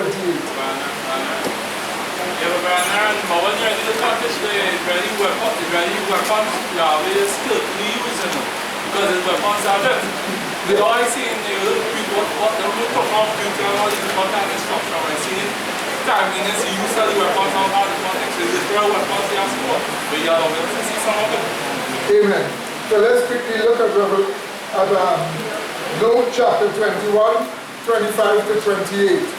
I quote, and there shall be signs where in the sun, and in the moon, and in the stars, and upon the earth distress of nations with perplexity, the sea and the waves roaring, men's heart failing and for fear, and for looking after those things which are coming on the earth, for the powers of heaven shall be what?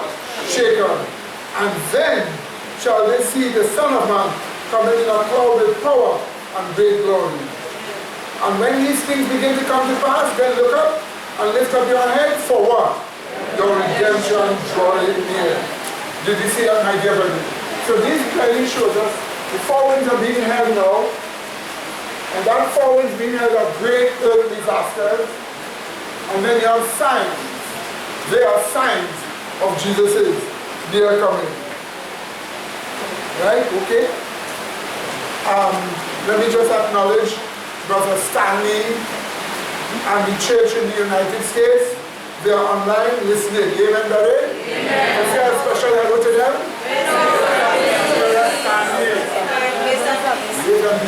Okay. So what we want you to do now is to look at this next clip here quickly. A lot of sinkholes have been happening. We are told the whole nation of Iran is sinking. The nation of Iran is sinking. And in Western Iran, huge sinkholes have appeared, they say, through the use of the water under the earth. So you tell me all this water was there under the earth, dirt was on top of it, and it was good. So now they take the water, it caved in. No. That's their excuse. But let's just look at the next clip. Watch this. Sinkholes, huge sinkholes here. Watch this. Look at how small this guy is tonight.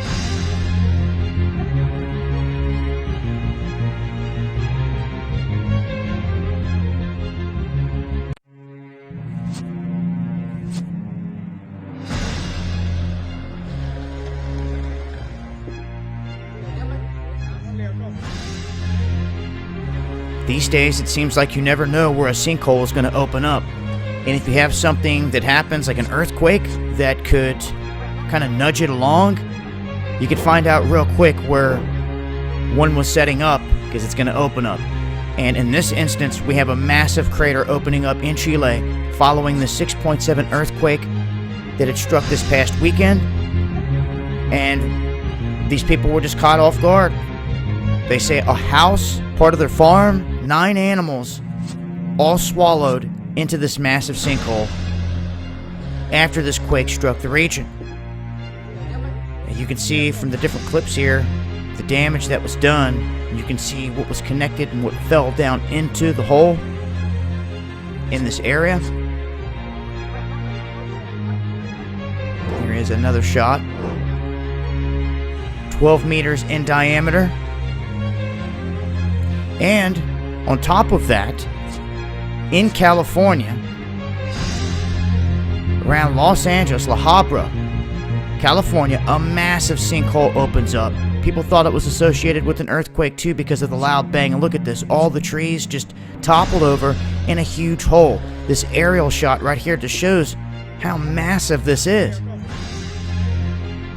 Huge hole opening up there, and they've got it all cordoned off in this region. You can see another shot there, and another shot right there as the ground caves in this region. People living at a La Habra condo complex are shaken up. There is now a giant sinkhole right in the middle of their community. Yeah, a flood channel collapsed, taking a chunk of land right with it. CBS 2's Cara Finstrom live off Imperial Highway at Del Sur Avenue with a look at the situation out there. Cara?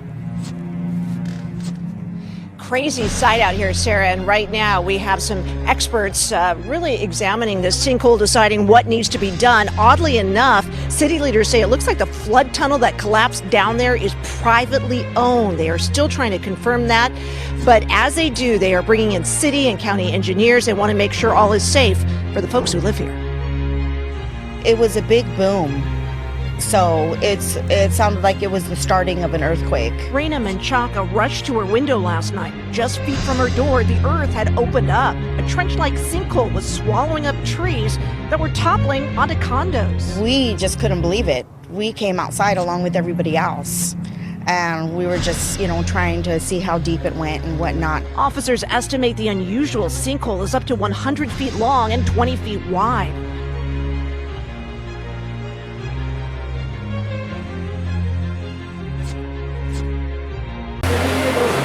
Another place in Peru. So sinkholes are just opening and swallowing up houses and everything.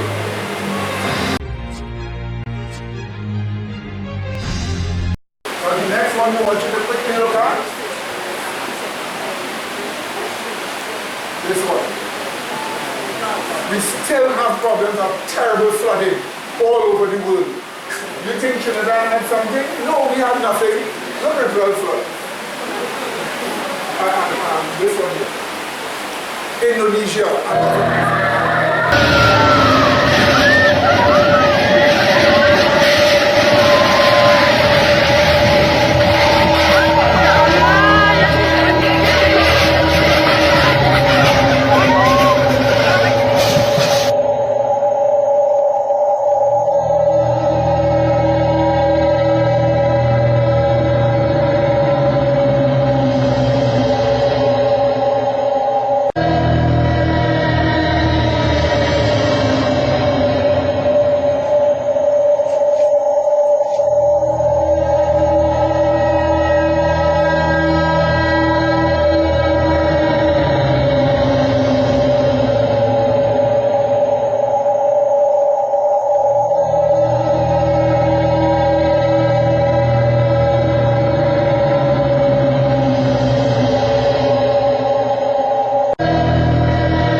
keadaan jembatan Poros Boton, Desa Bontomanai, Kecamatan Bungaya. Air bah sudah melewati di atas dan sudah mulai roboh ini satu persatu pembatasnya.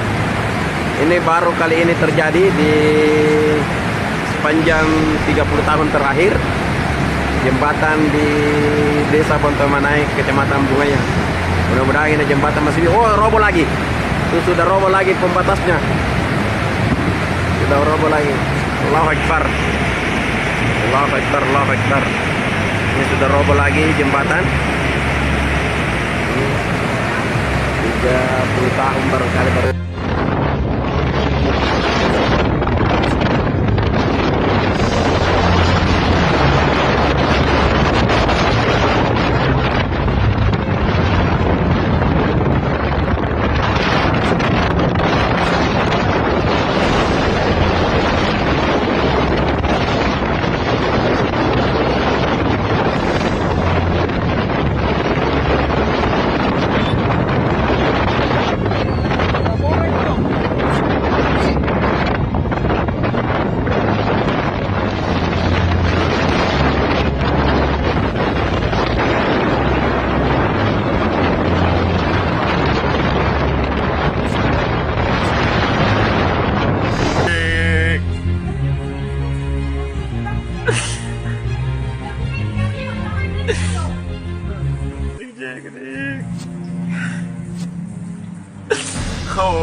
balik ya Allah, masih gimana tahan dulu,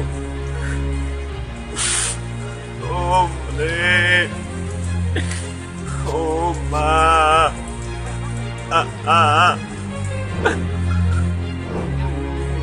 I love you too, adik. Allah Akbar.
Concha tu madre. Concha tu madre. Mamá. Tranqui.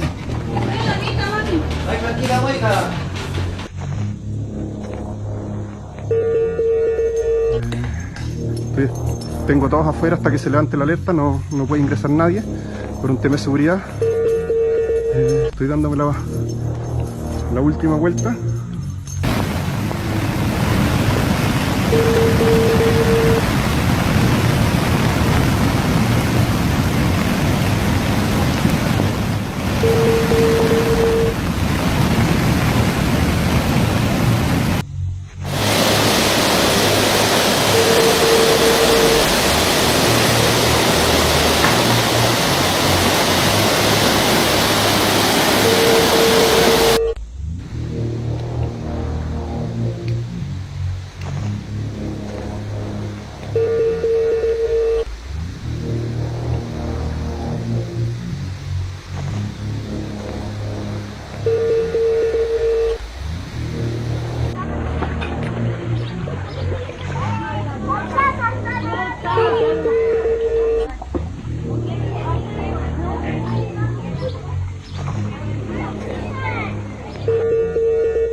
We have the Manam volcano in Papua New Guinea erupting very strongly, and this has been kind of an ongoing eruption that sparked yesterday, but it looks like the stronger bit of it just took place here within the past 24 hours. They have today's date listed. They're saying that this most recent plume has reached 55,000 feet above sea.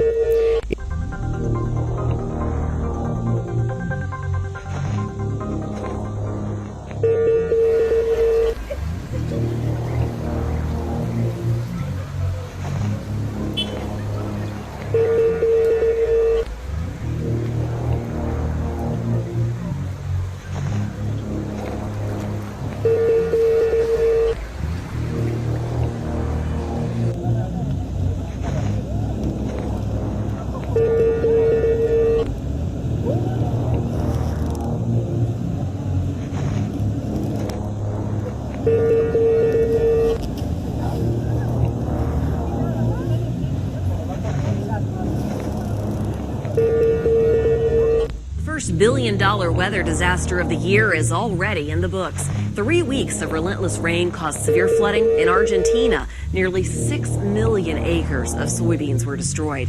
Now, agricultural losses are listed at $2 billion. Now, hopefully 2019 won't be as epically expensive as 2018. There were actually 39 weather disasters that caused $1 billion or more in damage, and the 3 costliest weather disasters were right here in the good old US of A.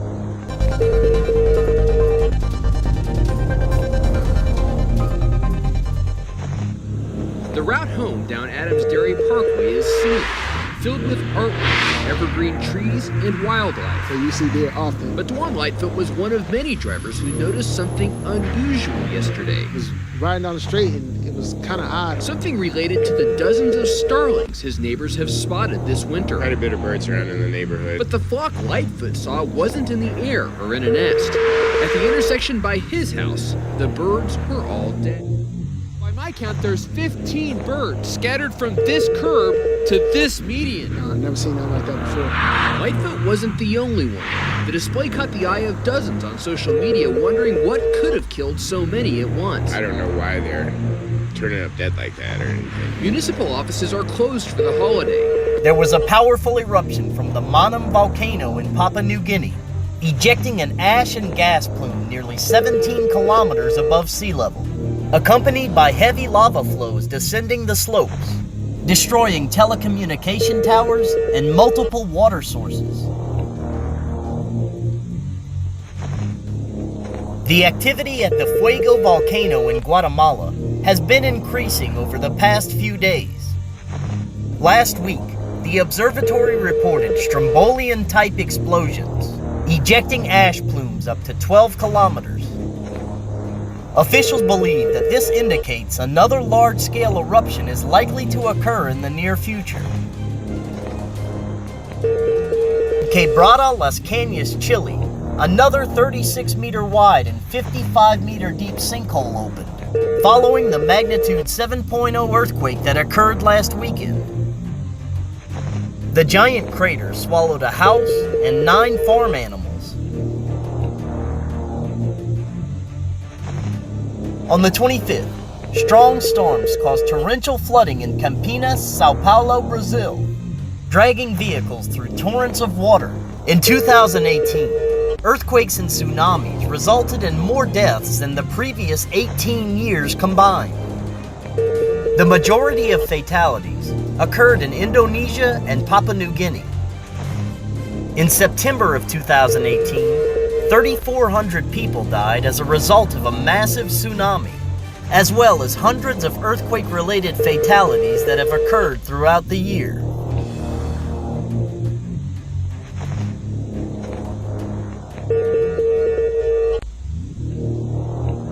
Torrential rains that overwhelmed a dam and caused landslides killed at least 6 people and displaced more than 2,000 in central Indonesia.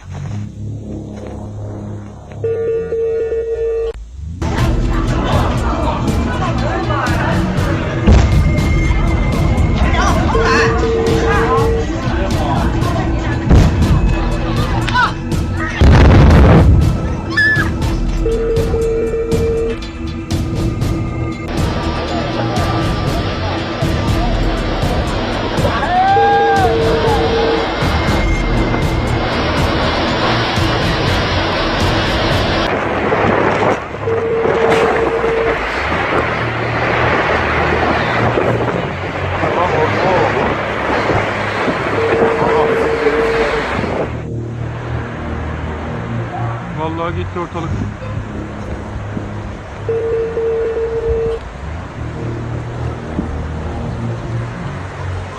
Oh.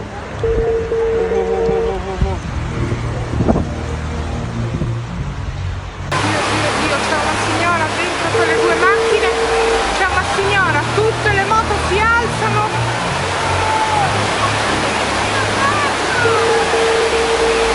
Non c'è corrente, non possiamo aprire nessuno, siamo chiusi dentro, aiuto!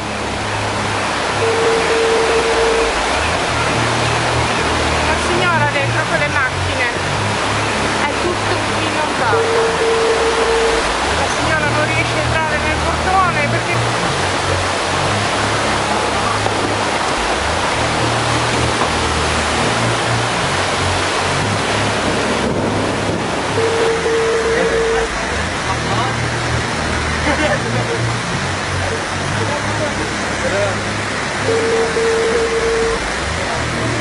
Footage from day before yesterday of strange spiders hanging from the sky in Brazil. This phenomenon, actually, what they do is they go from one telephone pole to another, and they basically mask the sky with cobwebs. And these are giant spiders, by the way. If you could just imagine these raining down on you while you're walking around. A little bit of fun, as you can imagine.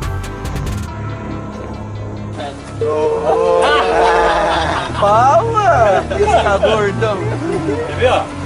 Não pega.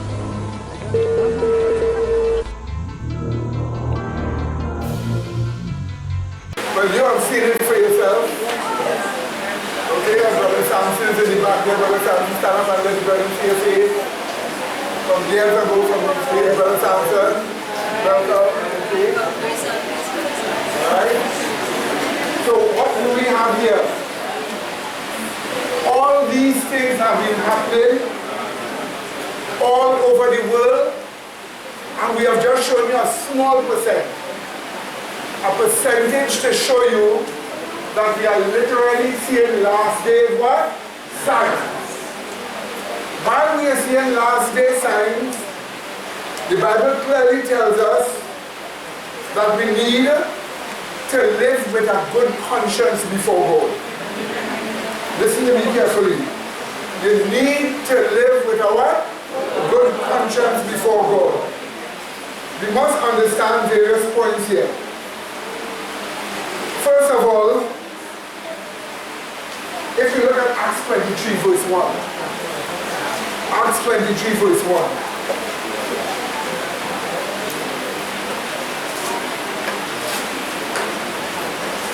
Acts 23 verse 1.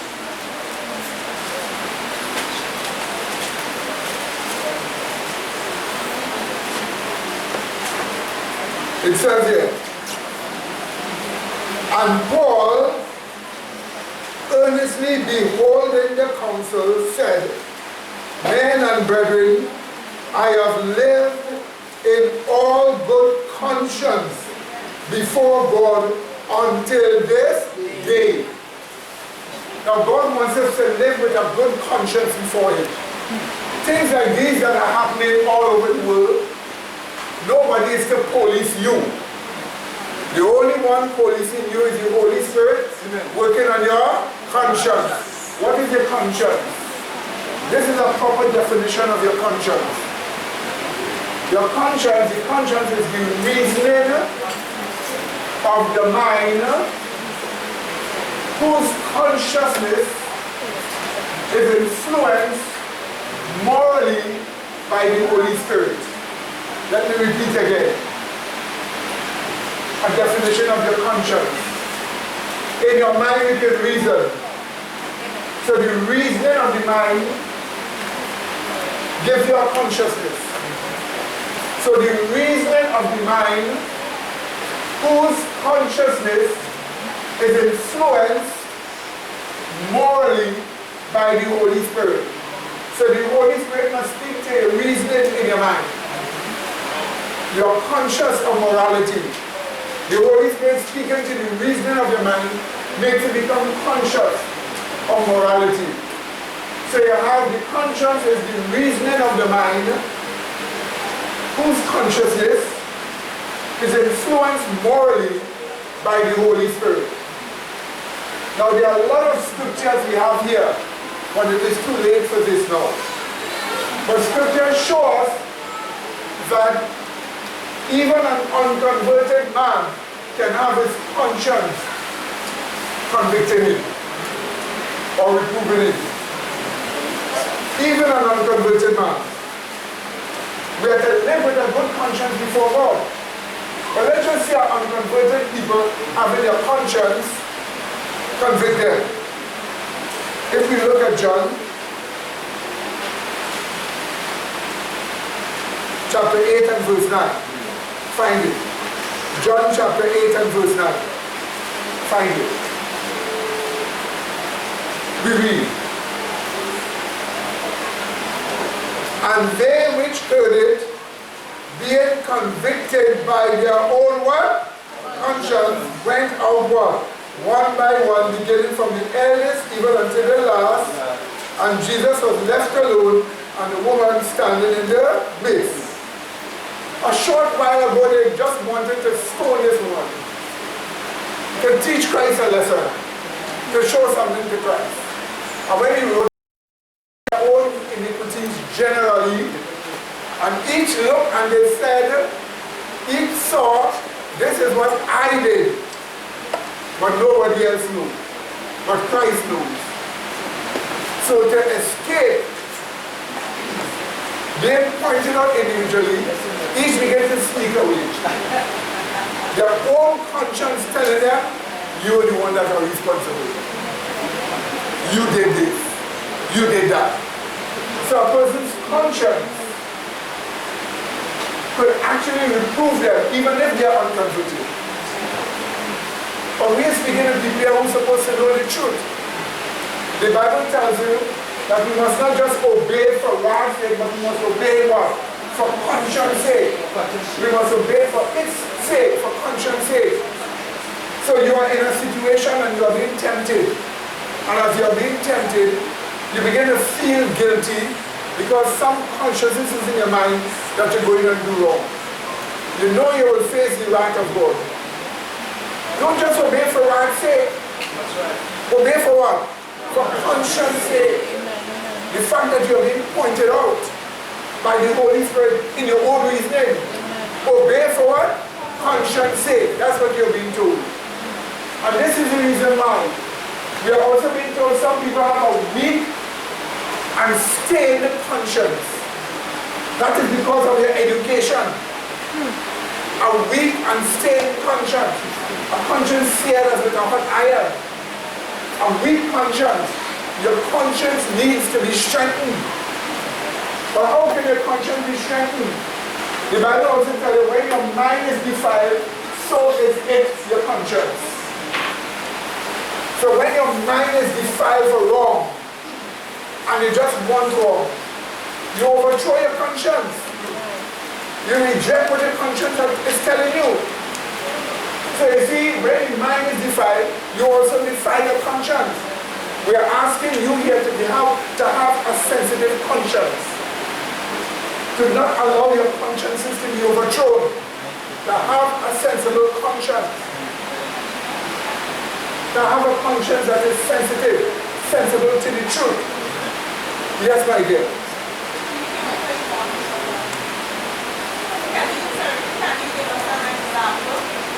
Let me give you an example. 1 Corinthians 8:7.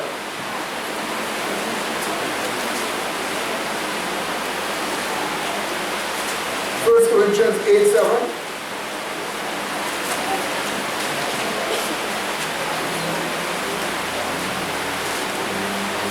I quote,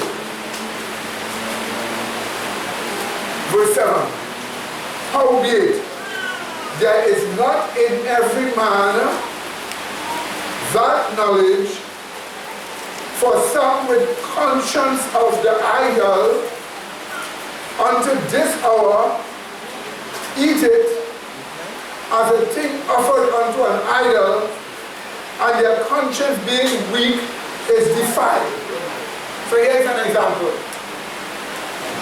An idol, food offered to the idol, and then they take the food and they tell you this is offered to the idol, eat it. Because of appetite toward the food, you know if you eat it, it will make the man think his God is good and that his God is providing food. So what do? Instead of saying no, for conscience sake, and to show the fellow that he's going to take the food and they eat it. And when you keep doing this over a period of time, you're weakening your own conscience. Appetite reigns, and therefore it doesn't matter to you where it comes from, once it comes, you're eating it. So you're being told to guard your conscience here, not to have such a weak conscience. Okay, so say an example, right? Brother. Exactly. To make it become a stumbling block to person. Look at Titus. Look at Titus chapter 1 and verse 15. Titus 1:15.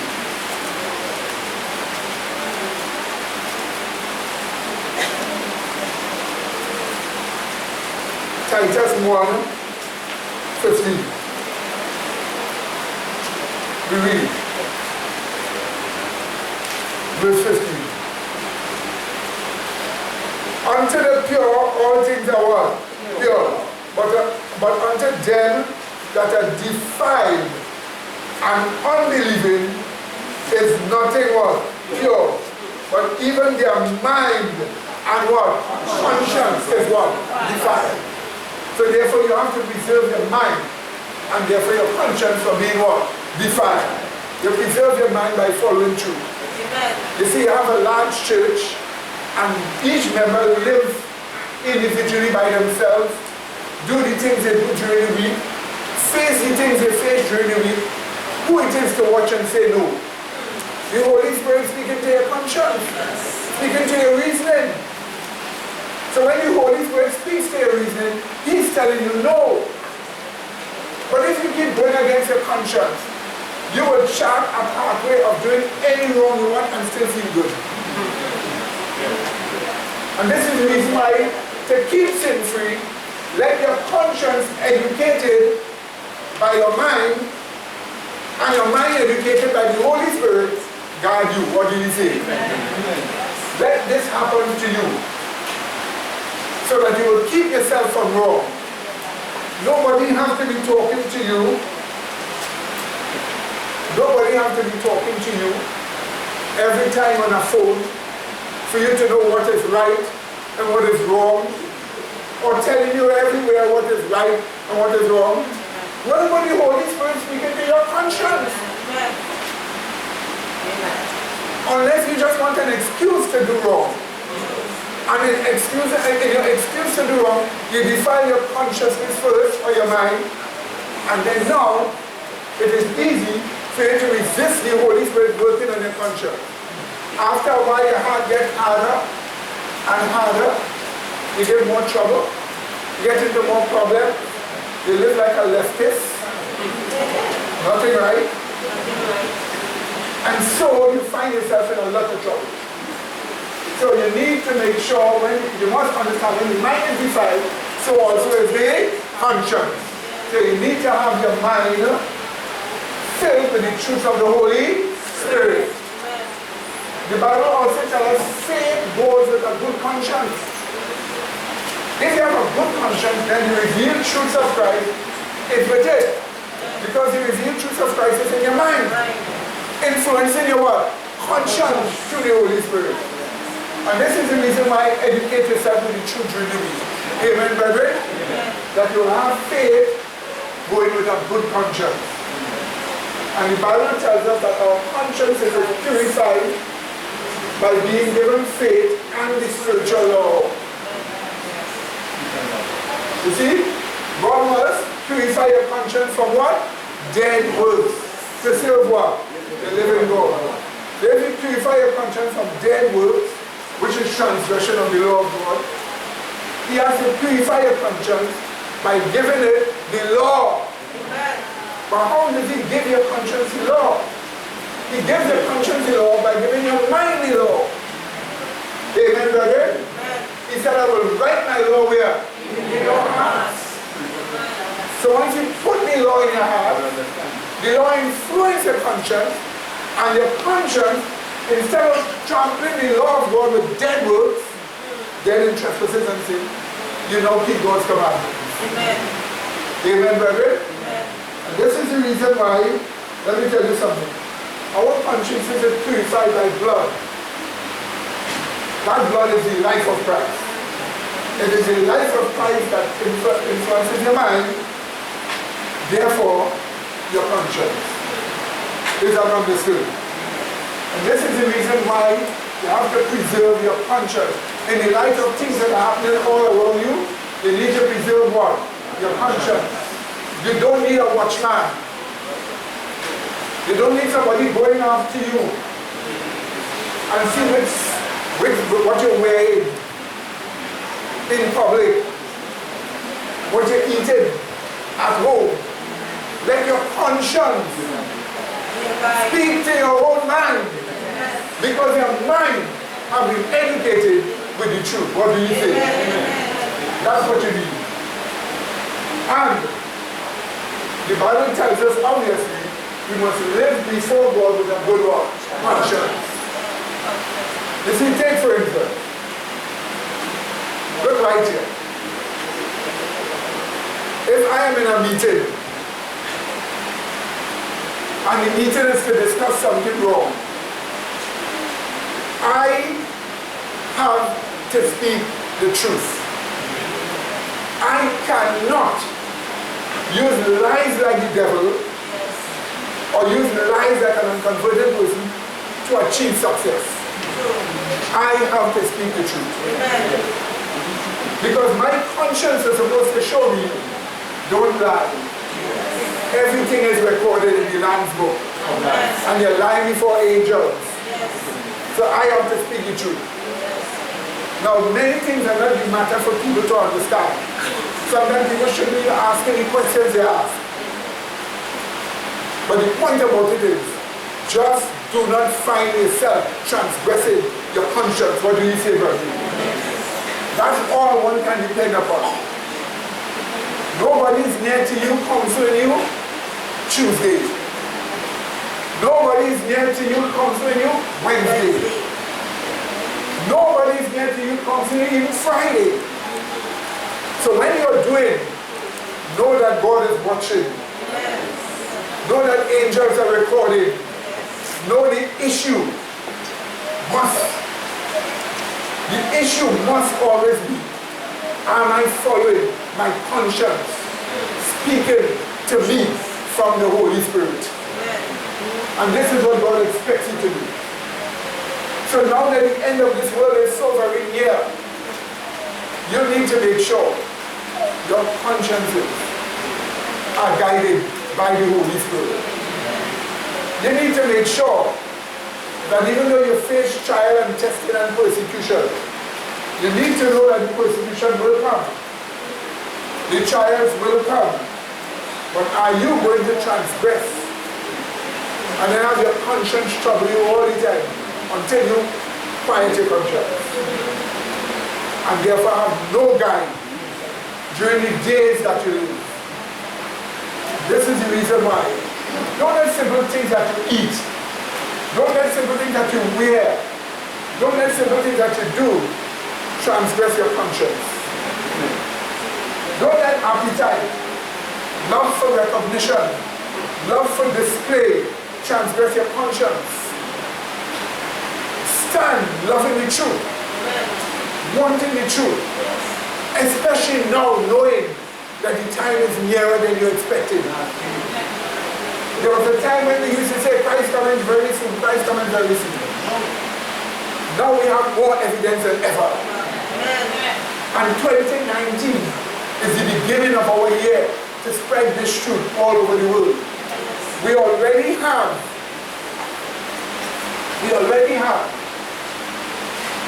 in different nations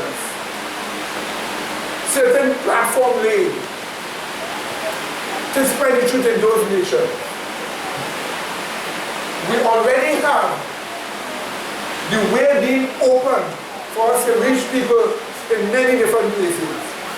Whether it is China, whether it is Angola, whether it is the Bahamas, whether it is South Africa, whether it is Zimbabwe, whether it is Tanzania, and our sister is doing a great work in Tanzania. What do you say? Very great work in Tanzania. Right now she's teaching the Godhead to children. And you hear how articulate and how powerful she did teaching from the literature that she has and the Bible. Right now in Tanzania, they are asking for King James Version because the sister showed them the King James Version is the best version of all. So what do you have here? We need to prepare for the end. And God has used the book, No Dress for Timmy, to open the way for us to go into many different countries. So today we are getting support from China, from Australia, from Spain, from France, from Mexico, from different states in the US, we are getting support. But you see, for you to help people, you must have conscience. You won't just speak as a pretense. When you're speaking to a person, you will make sure you live right. You will make sure you're not a hypocrite. You will make sure you're working in the interest of the truth spreading. And especially in the light of the fact that you have evidence that you're living in the what? Last days, here, last days, what? Science. The idea is to let your conscience become sensitive to the truth. Whosoever here allow their consciences to become sensitive to the truth, you know one thing for sure. They will not transgress their conscience. And nobody will be watching. But the Holy Spirit speaking to your conscience. What do you see? So in secret, you will live the truth. Yes, Lord. Let's go with me, let's read a little scripture. In addition to what the brother is showing us here, I'm quoting Hebrews chapter 2, from verse 1 to 4. You know, in the light of all that we see there happening the world over, and we see we are living in the last days, the signs of the last days before us. What then? From verse 1, it says, therefore, we ought to to give more earnest heed. What it means to give earnest heed? It means to pay careful attention. Wherefore, we ought to give a more earnest heed to the things which we have heard, lest at any time we should let them slip. For if the word spoken by angels was steadfast, and every transgression and disobedience received a just recompense of reward, the question is, how shall we escape if we neglect so great salvation, which at the first began to be spoken by the Lord, and was confirmed unto us by them that heard? Verse 4, God also bearing them witness, how? Both with signs and wonders, and with divers miracles. And the pretty thing in the midst of all the signs and the wonders and the diverse miracles, God is still willing to give us what? The gift of the Holy Spirit according to His own will. So my admonition, in addition to what the brother has been reading for us for years, even up to this day, is that we need to give more earnest heed to the things that we have heard and seen. Here we have in Trinidad and Tobago, the Trinidad and Tobago culture of carnival, my dear brethren. Don't let carnival stand as a temptation to you. Don't defile your conscience. Say no to it. Go somewhere in the countryside, in the bushes somewhere. Stay away from there. It will defile you. It will demoralize you. And you will find yourself warring against the truth. So that is my personal appeal to you as we give earnest heed to the things that we have seen there. I observe a guy on the film there, the place given away with flood, and this guy walking like that. I don't know if he walking like that. A time of urgency when you're supposed to put pep in his step. He taking his time as he going for an evening stroll. That's the same time, but we did not say 24 people somewhere died in that horrible thing there. So I'm saying again, we have to be conscious of what is happening around us, but to be conscious, it means your conscience must not be defiled. Amen, brethren? Yes. So your mind must be held, your conscience must be held captive to the word of God. Yes, sister.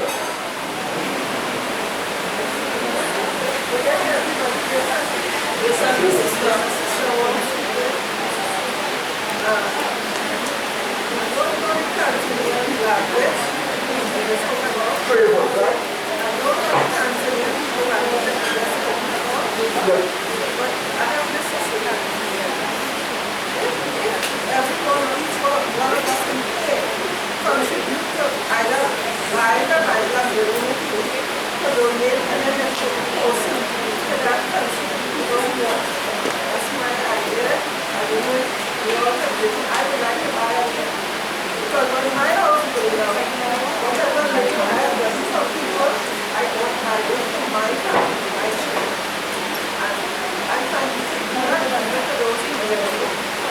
Don't show your conscience. Amen. So my dear brethren, please remember these things that we spoke about. Okay? Please let us stand. And let us go ahead. And let us pray. Gracious loving Father, thank you for what you have shown us. Thank you for showing us the lateness of time by the signs that are taking place. We know you don't want the signs to kill us, but to warn us of Jesus' near approach. Then help us to have an educated mind with the faith of Jesus Christ, that our consciences will be held captive to the word of God, that our consciences directed by the Holy Spirit will be our guide when we are on our own and are faced with choices to make, to cause us to keep your commandments and not transgress your law. Give it us in that special way, and help us to learn the truth, and nothing but the truth. Through Jesus Christ our Savior, we pray. With thanksgiving unto the Father. Amen.